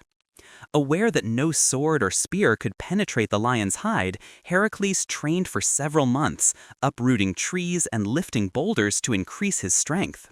Stronger than ever, he could now confront the beast with his bare hands. Upon arriving at the lion's den, Heracles passed the bodies of warriors, their swords and axes shattered on the floor.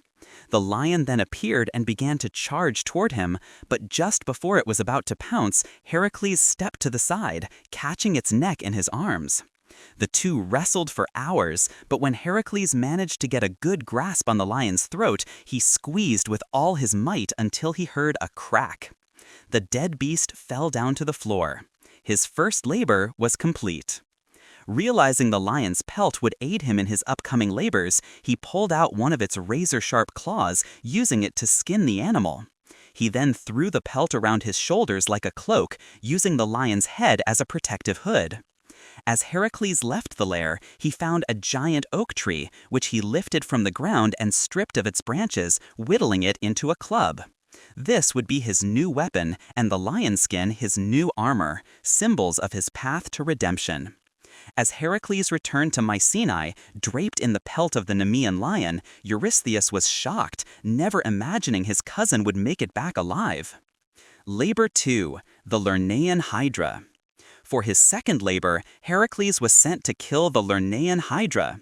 And so he traveled to Lake Lerna near the city of Argos, where the fearsome water serpent had made its home. Known as the Hydra, this beast had 9 heads, one of which was immortal, with its blood the most poisonous substance known to man. Upon his journey to face the creature, however, Hera wanted to make the challenge more difficult, hiding a giant crab deep within the lake. When Heracles arrived, he charged at the Hydra with his club, and with a massive swing took one its heads clean off. But to his horror, where one head had been, 2 new heads emerged in its place. Confused, Heracles began to cut off more heads, but this only made the situation worse, as each time one head was removed, 2 more would spawn. As he was grappling with the beast, Hera's giant crab would jump out from the water, pinning Heracles to the ground. With the 2 monsters attacking him, Heracles was sure that his death was close. But as the Hydra moved toward him, an arrow flew out of the bushes and struck it in the side. Heracles turned around to see his nephew Iolaus aiming a bow at the monster. The boy had followed his uncle to the lake, hoping to help in any way he could. With the monsters distracted, Heracles reached for his club, swinging it with such force that he crushed the giant crab in a single blow. With his nephew now by his side, as Heracles sliced off a head, Iolaus would then cauterize the Hydra's neck with a flaming torch, preventing any more heads from growing. The pair worked together for hours, slicing and cauterizing, until finally no more heads remained. Heracles then knelt beside the Hydra's body, dipping the tip of his arrows in its poisonous blood. The slightest scratch from one of these arrows would prove fatal, something that would aid him in his upcoming labors. Despite defeating the Hydra, Eurystheus did not count this labor, as Heracles had been assisted by his nephew Iolaus, and therefore an additional 11th labor would have to be completed. As Heracles and Iolaus left the lake, to thank the crab for its service, Hera took its remains and cast its image up into the heavens, creating the constellation Cancer. Labor 3. The Charanean Hind. For his third labor, Heracles was ordered to catch the Charanean hind and bring it back alive to Eurystheus. The hind was a beautiful creature, much like a stag, with bronze-like hooves and a magnificent pair of golden antlers. Heracles then set off to Mount Chaeronea where the creature lived, but the hind was extremely fast, being nearly impossible to catch, with Heracles chasing his prey for a full year before he was able to capture it. Infuriated that his cousin had completed the task so easily, Eurystheus would quickly set Heracles his 4th labor to capture the Erymanthian boar. Labor 4. The Erymanthian boar. For his 4th labor, Eurystheus sent Heracles to Mount Erymanthus to capture alive a giant boar that had been ravaging the area. Not thinking much of the task, Heracles set off with enthusiasm, even deciding to visit his friend, the centaur Pholus, along the way. Centaurs were half men, half horse creatures, renowned for acting more like beasts than humans. Pholus was an exception, however, being both friendly and intelligent, and had been friends with Heracles since his youth. After Heracles arrived, Pholus decided to host a dinner party to honor his guest, inviting a few of the local centaurs, one of whom was Heracles' old, intelligent, and immortal archery teacher Chiron. As the feast began, everything was going well. Heracles reminisced with his old teacher, before deciding to take a walk. On the way out, he came across a jar of wine on Pholus's shelf, which he decided to crack open and take a large helping of. Little did he know that the wine was communal property of all the centaurs, something the god Dionysus had gifted them 4 generations earlier. The wine also had a powerful odor that the centaurs could smell for miles around. As Heracles returned, he was confronted by a huge crowd of centaurs demanding to know why he had drunk their sacred wine. His friends Pholus and Chiron tried to calm down the other centaurs, but the situation soon got out of hand as the whole tribe had arrived, drawn by the wine's odor. Enraged, the centaurs tried to kill Heracles, but despite their numbers, they were unable to overpower him. In defense, Heracles began shooting them with his arrows coated in the poisonous Hydra blood, killing many with the rest then fleeing. Unfortunately, in the chaos, Heracles had accidentally shot his old teacher Chiron, who fell down screaming in agony. As he was immortal, the wound did not kill him, but with the Hydra's poison coursing through his veins, he would spend an eternity in pain. Zeus, however, had watched the events unfold and decided to take pity on the old centaur, taking Chiron's spirit and casting it up into the heavens, creating the constellation Sagittarius. Confused as to how such a small arrow had killed the other centaurs, Pholus picked an arrow up from the ground. As he lifted it up to his face to take a closer look, the arrow slipped from his fingers, landing on his hoof, with the poison killing him within seconds. After chasing the other centaurs away, Heracles returned, but when he found that he had killed both his friend and his teacher, he was overcome with shame and regret.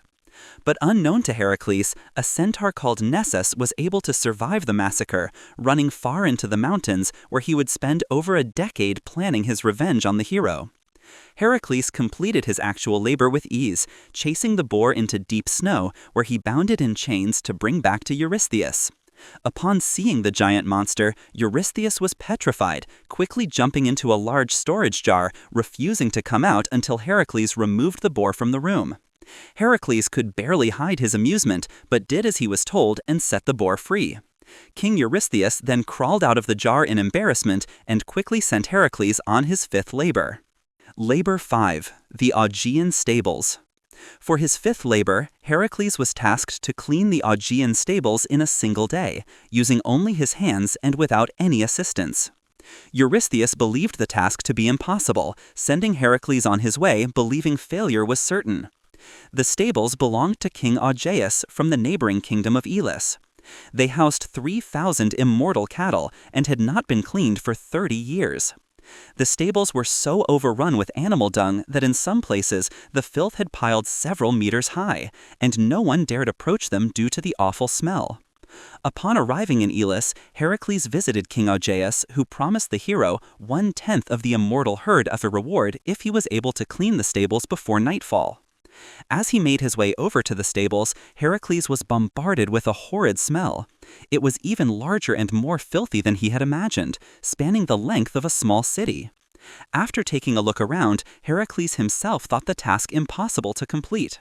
He instead headed to the nearby rivers Alpheus and Peneus, which he hoped would do the job for him. Obeying the restrictions Eurystheus had given him, Heracles used no tools, instead using his bare hands to dig a canal which flowed from the rivers down into the stables. Once completed, a great torrent of water came flooding into the stables, washing away years of filth in an instant. The water continued to flow into the surrounding farmland, fertilizing the fields with an enormous amount of manure.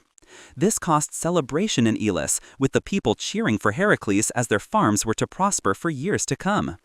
Heracles would mark this occasion by creating the famous Olympic Games, which would occur every 4 years in Elis. But not all was well, as Eurystheus would refuse to count this labor as one of the 10, as he claimed the task had been accomplished for payment in the form of a portion of the immortal herd. An additional labor would therefore be added to his service, bringing the new total now to 12 labors. Labor 5. The Augean Stables. For his fifth labor, Heracles was tasked to clean the Augean stables in a single day, using only his hands and without any assistance. Eurystheus believed the task to be impossible, sending Heracles on his way, believing failure was certain. The stables belonged to King Augeus from the neighboring kingdom of Elis. They housed 3,000 immortal cattle and had not been cleaned for 30 years. The stables were so overrun with animal dung that in some places the filth had piled several meters high, and no one dared approach them due to the awful smell. Upon arriving in Elis, Heracles visited King Augeus, who promised the hero 1/10 of the immortal herd as a reward if he was able to clean the stables before nightfall. As he made his way over to the stables, Heracles was bombarded with a horrid smell. It was even larger and more filthy than he had imagined, spanning the length of a small city. After taking a look around, Heracles himself thought the task impossible to complete. He instead headed to the nearby rivers Alpheus and Peneus, which he hoped would do the job for him. Obeying the restrictions Eurystheus had given him, Heracles used no tools, instead using his bare hands to dig a canal which flowed from the rivers down into the stables. Once completed, a great torrent of water came flooding into the stables, washing away years of filth in an instant. The water continued to flow into the surrounding farmland, fertilizing the fields with an enormous amount of manure.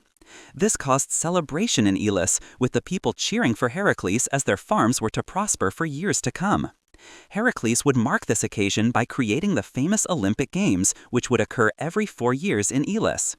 But not all was well, as Eurystheus would refuse to count this labor as one of the 10, as he claimed the task had been accomplished for payment in the form of a portion of the immortal herd. An additional labor would therefore be added to his service, bringing the new total now to 12 labors. Labor 6. The Stymphalian Birds.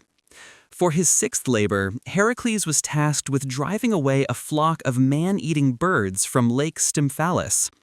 These birds were sacred to Eris and sported iron beaks capable of tearing through the toughest of armor.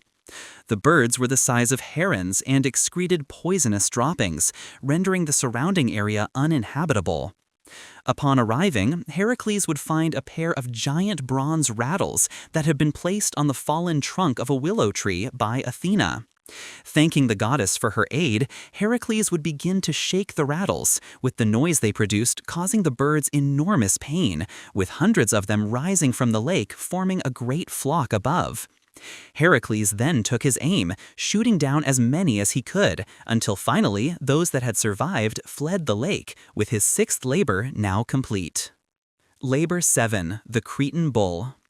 When King Eurystheus saw his cousin returning successfully yet again, he realized that he had exhausted all of the difficult tasks within his kingdom.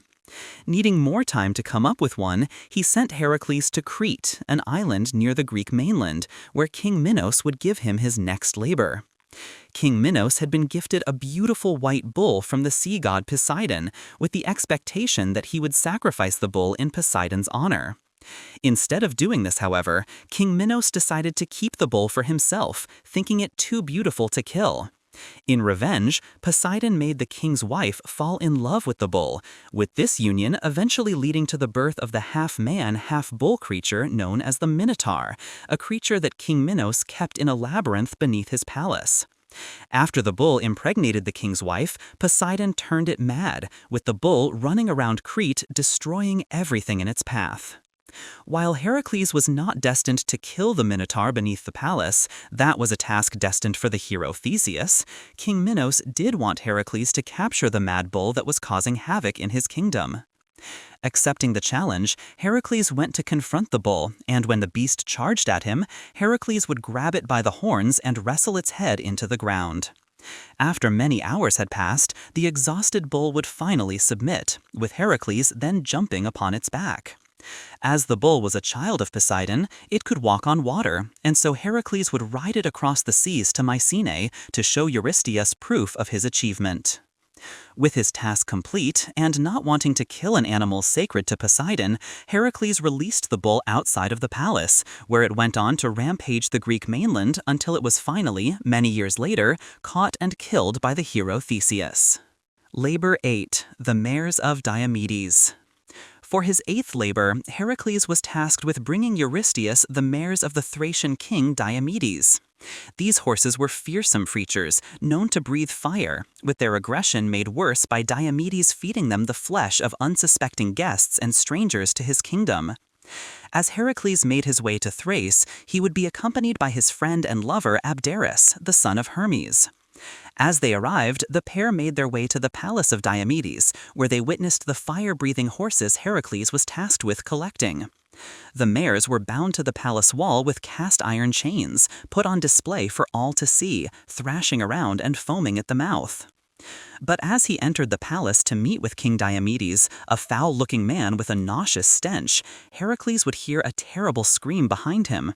Rushing out to see what had happened, Heracles would watch in horror as the horses ripped into the corpse of his young lover Abderus, who had gotten too close to them in his curiosity.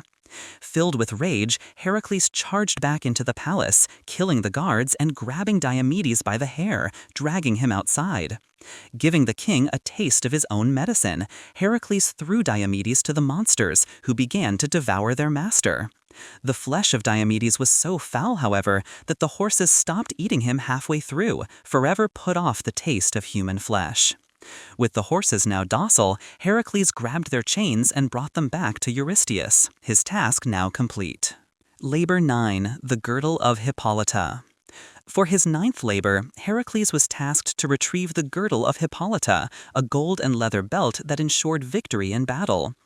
It belonged to Hippolyta, daughter of the war god Eris and queen of the Amazons, a race of warrior women who could fight better than almost any man, with them routinely raiding local tribes to assert their dominance. So Heracles set off east, bringing with him a small band of warriors in case he had to fight the Amazons. However, on arrival, Heracles was surprised by the Amazons' hospitality, with Hippolyta herself taking a keen interest in him. Having heard of his famous labors and overcome by lust, Hippolyta would give him her girdle as a sign of her interest. But Hera, watching from Mount Olympus, could not believe her eyes. The task was going too well, and so to make this labor more difficult, she decided to intervene. Disguising herself as an Amazon, she made her way into the camp, walking among the women and sowing the seeds of distrust. Slowly convincing the entire tribe that Heracles had come to enslave them, the Amazons became outraged, mounting their horses and charging towards the men they had let into their camp. Heracles heard the commotion and rushed outside, where he saw the Amazons slaughtering his friends. He turned around in rage, thinking that Hippolyta had tricked him, keeping him away from his men so they could be slaughtered.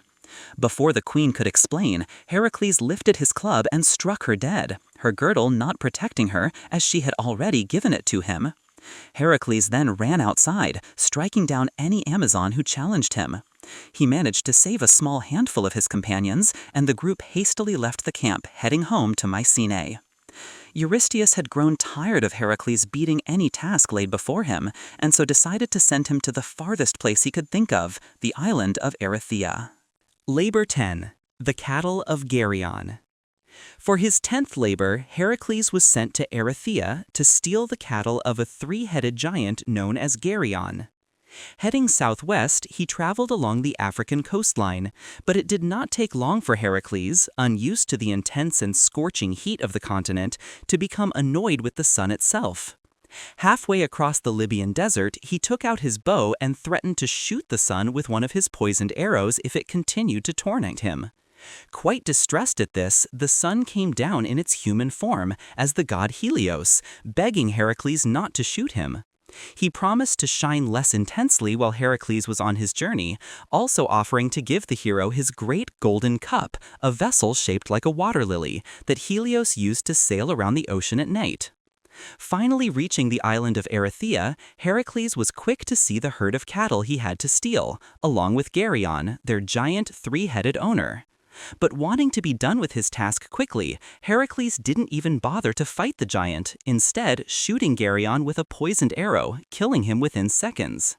Heracles then herded the cattle into Helios' cup and sailed home to Mycenae, where he delivered them to Eurystheus. Labor 11, the apples of the Hesperides. For his 11th labor, Heracles was tasked with traveling to the garden of the Hesperides, the daughters of the night, and collecting the golden apples that grew on a tree there which granted immortality to anyone who ate them. Not only was the location of the garden unknown, but Hera had sent a 100-headed dragon called Ladon to guard the tree from which the apples grew. As Heracles set off to find the mythical garden, he first visited the Titan Prometheus, who he thought would know of its location. Prometheus, the creator of mankind, had been chained to the side of a mountain after stealing the fire of the gods to give to humanity. And by the time Heracles found him, this cycle of punishment had been going on for centuries. Taking pity on Prometheus, Heracles broke his chains and set the Titan free, finally bringing an end to the torment, with Prometheus then happily sharing the garden's location. However, he also warned Heracles that no mortal could pick the golden apples from the tree. Instead, he suggested that Heracles seek help from the Titan Atlas, as he lived near the garden. Following Prometheus' advice, Heracles would seek out Atlas, who was not difficult to find due to the Titan's immense size. Atlas had fought against the Olympians in the war between the gods and the Titans, but as he was defeated, Zeus forced him to hold up the sky for eternity as punishment. Approaching the Titan, Heracles explained his situation and offered to make a trade. He would temporarily hold up the sky and give Atlas a much-needed break, and in exchange, Atlas would collect the golden apples. Thankful to be free of his burden, even for a short time, Atlas accepted the deal and went to collect the apples, transferring the weight of the heavens onto the shoulders of Heracles. Though he had achieved the impossible before, even Heracles struggled to bear the immense weight he now had to hold. As time went on, his muscles began to cramp, his body began to shake, and he contemplated whether this would be the task that would finally break him. As the sun began to set, Atlas finally returned with a basket full of golden apples. With a grunt of relief, Heracles thanked the Titan, moving to give him back the sky. Not wanting to take it back, Atlas offered to take the apples to Eurystheus himself, promising he would return and bear the weight of the sky once more. But Heracles would not be fooled. He thanked the Titan for his generous offer to deliver the apples, and offered to hold the sky for a little longer, but asked if Atlas would take the sky back just for a moment so he could put on his pelt to cushion his shoulders and head. Knowing the pelt would make a great difference and none the wiser, Atlas placed the apples on the ground and took back the sky from Heracles. As soon as he was free, Heracles picked up the apples and bid Atlas farewell, quickly returning them to Eurystheus to complete his labor. Atlas was enraged, cursing at the hero as he left, with his roars shaking the ground for miles around. As decades passed and then centuries, Atlas would become a part of the world itself, being transformed into stone, with his giant remains becoming known as the Atlas mountain range of North Africa. Labor 12. The capture of Cerberus. For his 12th and final labor, Heracles was tasked with capturing Cerberus, the three-headed dog that guarded the gates of the underworld. Descending to the underworld and approaching Hades and Persephone, Heracles would explain that he had been tasked with collecting Cerberus as his final labor. Knowing that helping Heracles would infuriate Hera, who had always looked down on him, Hades allowed Cerberus to be taken, but two conditions had to be met. First, Heracles must use no weapons to capture Cerberus, and second, once his task was complete, Cerberus must be returned. Agreeing to the terms, Heracles set out to face the beast. Just as he had done with the Nemean lion and the Cretan bull before, Heracles grappled with the dog, wrestling it for hours until the beast was utterly exhausted. With his club in one hand and Cerberus in the other, he dragged the dog by its chains and made his way back to the realm of the living. Heracles then delivered Cerberus to King Eurystheus, who once again chose to cower in his jar, a now permanent installation next to his throne. The king poked his head out of the top of the jar and, while shaking in fear, agreed to release Heracles from his servitude, granting him pardon for his past crimes. Heracles was filled with joy. He had finally atoned for his crimes and was to be a free man. But before embarking on his next journey, he fulfilled his promise and returned Cerberus to the land of the dead. The death of Hercules. Heracles took some time to celebrate when he returned, enjoying all the pleasures of a free life. He was now a well-renowned hero and had admirers wherever he went.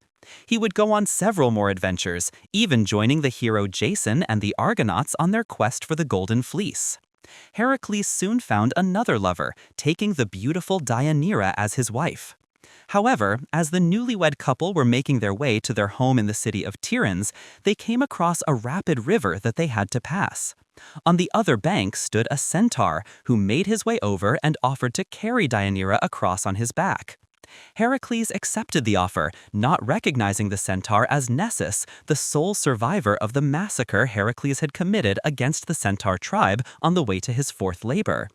Nessus had been plotting his revenge against Heracles for over a decade, with him now seeing the perfect opportunity to execute his plan.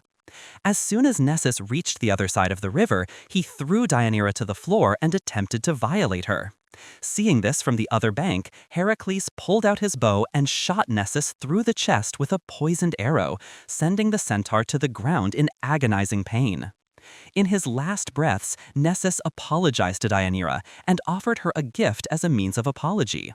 He claimed that his blood had magic love properties, telling Deianira to discreetly collect it up in a vial in case Heracles ever fell in love with another woman. As Nessus finally died, Deianira collected up his blood, keeping it hidden in case she ever needed to win Heracles back.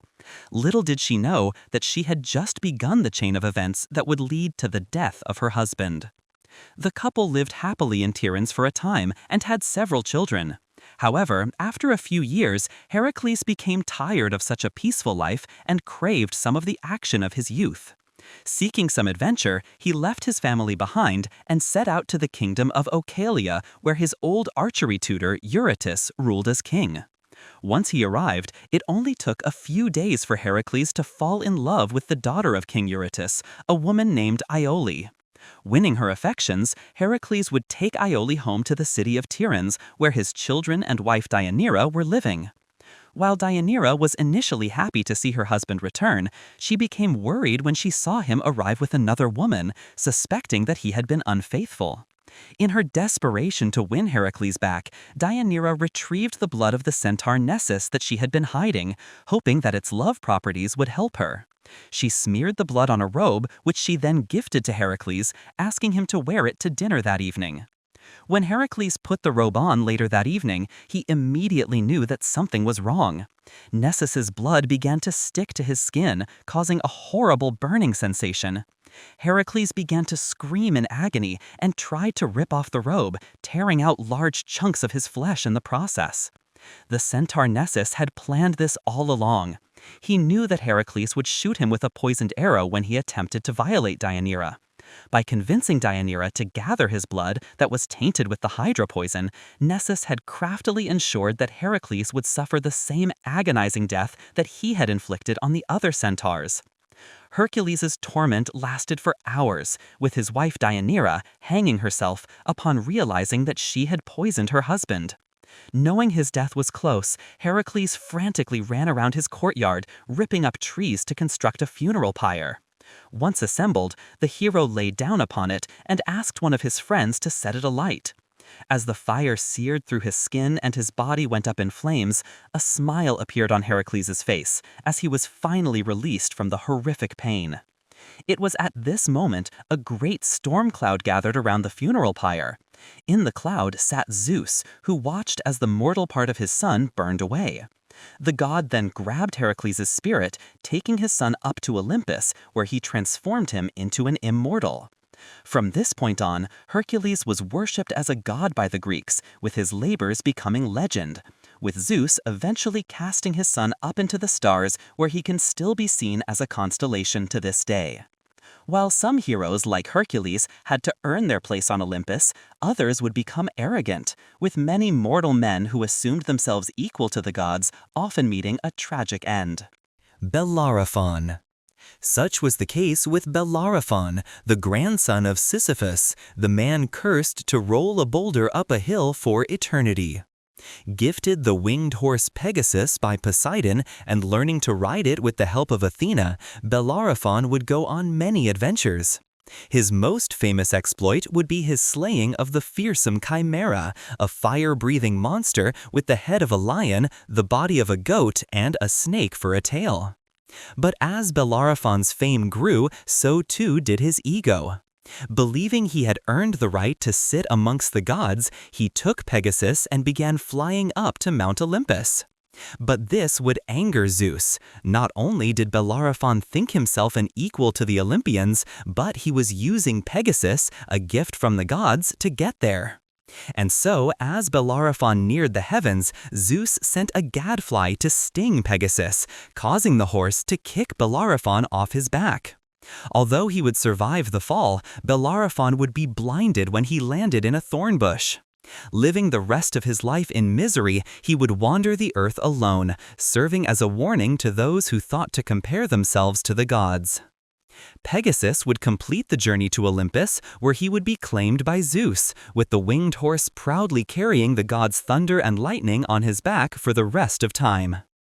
Jason and the Argonauts. With the adventures of Cadmus, Perseus, and Heracles having come to an end, the first age of heroes was drawing to a close. But with the children they had inspired with their stories now reaching manhood, a new generation of heroes would soon emerge, ready to forge their own legends and make their mark on the world. Jason and the Argonauts' quest for the Golden Fleece would become one of these great legends, with heroes from far and wide all embarking on what would become one of the greatest stories in all mythology. Jason, the heir to the city of Iolcus, had been banished from his homeland as a child by his uncle Peleus, a ruthless tyrant who seized power and took the city by force, claiming the throne of Iolcus for himself. Jason would be raised by Chiron, the teacher of Heracles and other famous heroes, spending 20 years under his tutelage, learning the likes of athletics, speechcraft, and warfare. But as Jason reached manhood, and having learned everything Chiron had to offer, he would set out to reclaim his stolen kingdom. Beginning the journey back to Iolcus, Jason would soon come across a river, its harsh current making it difficult to cross. On his side of the stream sat an old woman unable to pass, with Jason offering to carry her across on his back. But as he did so, the swift current would remove one of his sandals, with him forced to continue his journey with one foot bare. However, back in Iolcus, King Peleus, having just asked an oracle the way in which he would die, was advised to be wary of a man with one sandal. It was at this moment that Jason arrived at the palace, demanding that the kingdom be given to him. Seeing Jason was wearing only one sandal and hearing the townspeople cheer his return, Peleus realized he could not simply have him killed, so instead came up with a devious plan. He would challenge Jason to retrieve the famous golden fleece from Colchis, an item said to be more valuable than anything else on Earth. If he was able to retrieve the fleece, Peleus promised to forfeit the kingdom, being certain that Jason would die along the way. With his honor on the line, Jason would accept Peleus's offer, but knowing of the dangers that lay ahead, would begin to gather the greatest heroes the world had ever seen: the Argonauts. With word spreading of Jason's great quest, heroes from across the land soon flocked to Iolcus to join him on the adventure. The first to arrive would be Heracles, the greatest hero of the land, who offered his incredible strength and skill, having just completed his famous 12 labors. He would be joined by Zetus and Calais, sons of the North Wind, who each possessed a magnificent pair of wings that granted them the power of flight. Following close behind would be the warriors known as the Dioscuri, Castor and Pollux, the twin brothers of Helen of Troy. Also seeking adventure, Peleus, the father of the great hero Achilles and king of Thedia, would also join, with his elder brother Telamon, the king of Salamis, who had helped Heracles fight the Amazons during his 9th labor, accompanying his brother on the journey. The next to arrive would be the heroes of the Caledonian boar hunt, an adventure still to come, with Euphemus, Meleager, and Idas, all excited to take part on their next adventure. And finally, the last to join would be Orpheus, the famous poet whose beautiful singing was known throughout the land. It would only be after his journey with the Argonauts that his most famous story, the loss of his wife Eurydice, would come to pass. To transport these great heroes, Jason would enlist the help of the legendary shipbuilder Argus, who, with the help of Athena, would create the Argo, the swiftest and most sturdy ship of its time. At its bow, Athena would place an enchanted piece of wood, through which Jason could communicate with the gods. As they set sail and their great voyage began, Jason and his companions would name themselves the Argonauts, after the ship, with the Greek translation of Argo meaning swift and nautes meaning sailor. The voyage begins. Heading north, they would first arrive at the island of Lemnos, only to discover it was inhabited entirely by women. Many years ago, the women of the island had been devoted followers of Aphrodite, the goddess of love and beauty, but their devotion to the goddess had begun to wane, with her temple falling into ruin. Outraged, Aphrodite would curse the women, causing them to emit a horrible stench, with each of their husbands choosing to sleep with their female slaves rather than spend time with their wives. The women, neglected and feeling betrayed by their husbands, would decide to murder every male inhabitant of the island, including every boy, with them spending many years alone until the Argonauts' arrival. Seeing the heroes arrive, Aphrodite would lift her curse, allowing the women to greet their new visitors. With smell now gone, Aphrodite hoped that the women would fall pregnant, ensuring the survival of the island's inhabitants, with a new generation of children ready to worship her. Her plan would be successful, and after an entire year had passed, the Argonauts had still not left the island, with Heracles becoming enraged. Assembling his companions, Heracles would shame them for forgetting their quest, reminding the men that they would not become great and famed heroes if they did not retrieve the golden fleece. Hanging their heads in embarrassment, the Argonauts would return to the ship, with their journey soon resuming. Continuing east, the Argonauts would pass Troy, soon arriving at Chios so Heracles could replace his broken oar. However, Heracles' companion and servant Hylas, having wandered into the wilderness, had become lost in the depths of a vast forest. Hylas would soon stumble across a beautiful spring, stopping to quench his thirst and to wash his body. However, the spring was home to a group of water nymphs who, upon seeing the young man, the first man they had ever seen, would fall in love. Grabbing him by the arm, they would pull Hylas into the water, making him immortal and trapping him there for eternity. Heracles, wondering where his servant had gone, would go into the forest to look for him, but no matter how hard he looked, Hylas could not be found. After searching for days, Heracles would return to the shore, only to find that Jason and the Argonauts had set sail without him. The Golden Fleece. They would next pass the kingdom of Thrace, before traveling through the Clashing Rocks, a waterway so dangerous that no ship had ever passed through before. Entering the Black Sea, Jason and his crew would finally lay their eyes upon Colchis, their final destination where the Golden Fleece, the most valuable item known to man, was kept by King Aeetes. Arriving in his palace, Aeetes would show hospitality to the Argonauts, but would refuse to give up the fleece, knowing it was safe as it was guarded by the fearsome Colchian dragon. Knowing that defeating the dragon was impossible, even for Jason, Hera, queen of the gods, would now give him her aid. For long ago, Jason had carried an old woman across a river out of kindness, not knowing that she was none other than Hera, who had come down to earth in disguise. Hera would now repay the debt, making Medea, the beautiful daughter of King Aeetes, fall in love with Jason. Medea was a powerful witch and would offer Jason her aid, giving him a bundle of magical herbs that he could use to subdue the dragon. With the herbs in hand, Jason would put the beast to sleep before grabbing the golden fleece. Finally, with the fleece in his possession, Jason and the Argonauts would hastily return back to the ship, with Medea joining them on board as they made a quick escape. The journey home.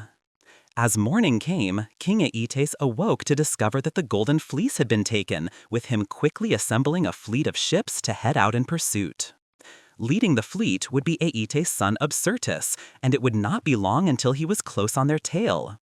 Medea, seeing her brother Absyrtus closing in on them, and knowing that they could not outrun such a large fleet, would ask for the Argo to be halted so she could bring her brother on board to discuss peace talks. But as Absyrtus' ship came near, Medea would drag him on board, taking a knife from her robe and stabbing him in the chest. Dismembering the body, she would throw the remains of her brother piece by piece into the sea, so that her grieving father would have to stop the pursuit to collect them. With the time she had now bought, the Argonauts would look for a way to escape. Heading west, they would enter the Istros River, sailing for many weeks until they reached the Alps. Having come to a dead end, the Argonauts would come ashore, lifting up the ship to travel through the mountains by foot. Finally reaching the Rhodanus River, they would sail once again, where this time they would enter the Mediterranean Sea. The journey home. As morning came, King Aeetes awoke to discover that the Golden Fleece had been taken, with him quickly assembling a fleet of ships to head out in pursuit. Leading the fleet would be Aeetes' son Absyrtus, and it would not be long until he was close on their tail. Medea, seeing her brother Absyrtus closing in on them, and knowing that they could not outrun such a large fleet, would ask for the Argo to be halted so she could bring her brother on board to discuss peace talks. But as Absyrtus' ship came near, Medea would drag him on board, taking a knife from her robe and stabbing him in the chest. Dismembering the body, she would throw the remains of her brother piece by piece into the sea, so that her grieving father would have to stop the pursuit to collect them. With the time she had now bought, the Argonauts would look for a way to escape. Heading west, they would enter the Istros River, sailing for many weeks until they reached the Alps. Having come to a dead end, the Argonauts would come ashore, lifting up the ship to travel through the mountains by foot. Finally reaching the Rhodanus River, they would sail once again, where this time they would enter the Mediterranean Sea. The Sirens. Setting sail, Jason and his men would begin to hear a beautiful melody, for his ship was passing the home of the Sirens, irresistible creatures that enticed sailors to their death with their bewitching songs. It was at this moment that Orpheus, the famous poet, would take out his lyre and begin to play his beautiful songs that would grow louder and louder as they drowned out the Sirens' call. Only when they had passed by safely would Orpheus put down his lyre, with all the men on board cheering and thanking him for saving their lives. Heading back to Greece, their next stop would be the island of Scheria, home to the Phaeacians, a kind people who welcomed them with open arms. After facing so many dangers, they would rest on the island for a few weeks, with Jason and Medea hosting a great wedding during their time there. Now married, they would take to the sea once again, finally heading home to Greece. But as they neared close to home, the Argonauts would decide to take one final rest on the island of Crete. However, unbeknownst to them, the island was home to Talos, a bronze giant that patrolled the shore 3 times each day, destroying any ship that approached. Powerless against the giant, the Argonauts would run in terror, with there being nowhere to hide on the beach. But Medea, using her magic, would soon be able to identify Talos' one weakness, a large bronze nail in the side of his ankle that prevented his divine blood from pouring out. Stopping the giant, Medea would tell Talos that she was a powerful witch and could make him immortal. The only thing he had to do was follow her instructions. Claiming that it was the nail in his foot that kept him from becoming immortal, and Talos, never having talked to a human, would be easily tricked, reaching down and pulling out the nail. With his blood pouring out, Talos would fall down to the ground, never to torment travelers again. With the giant defeated, the Argonauts would board their ship, soon reaching the kingdom of Iolcus.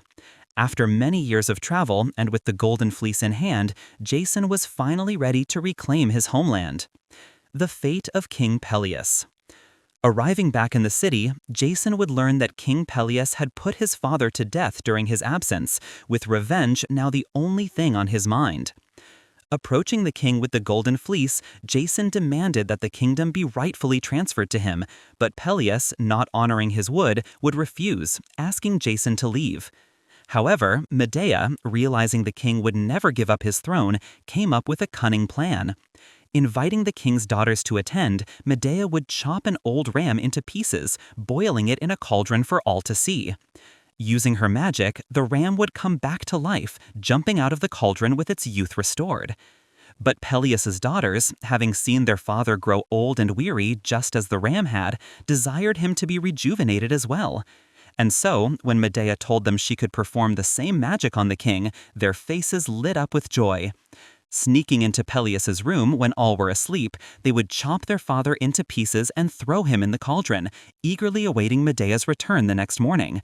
But upon seeing the king butchered by his own daughters, all Medea could do was laugh, her cunning plan having worked exactly as foreseen. With Peleus now dead, Jason was ready to take the throne. However, the king's son, Acastus, would discover Medea's involvement in the gruesome murder, driving her and Jason from the city.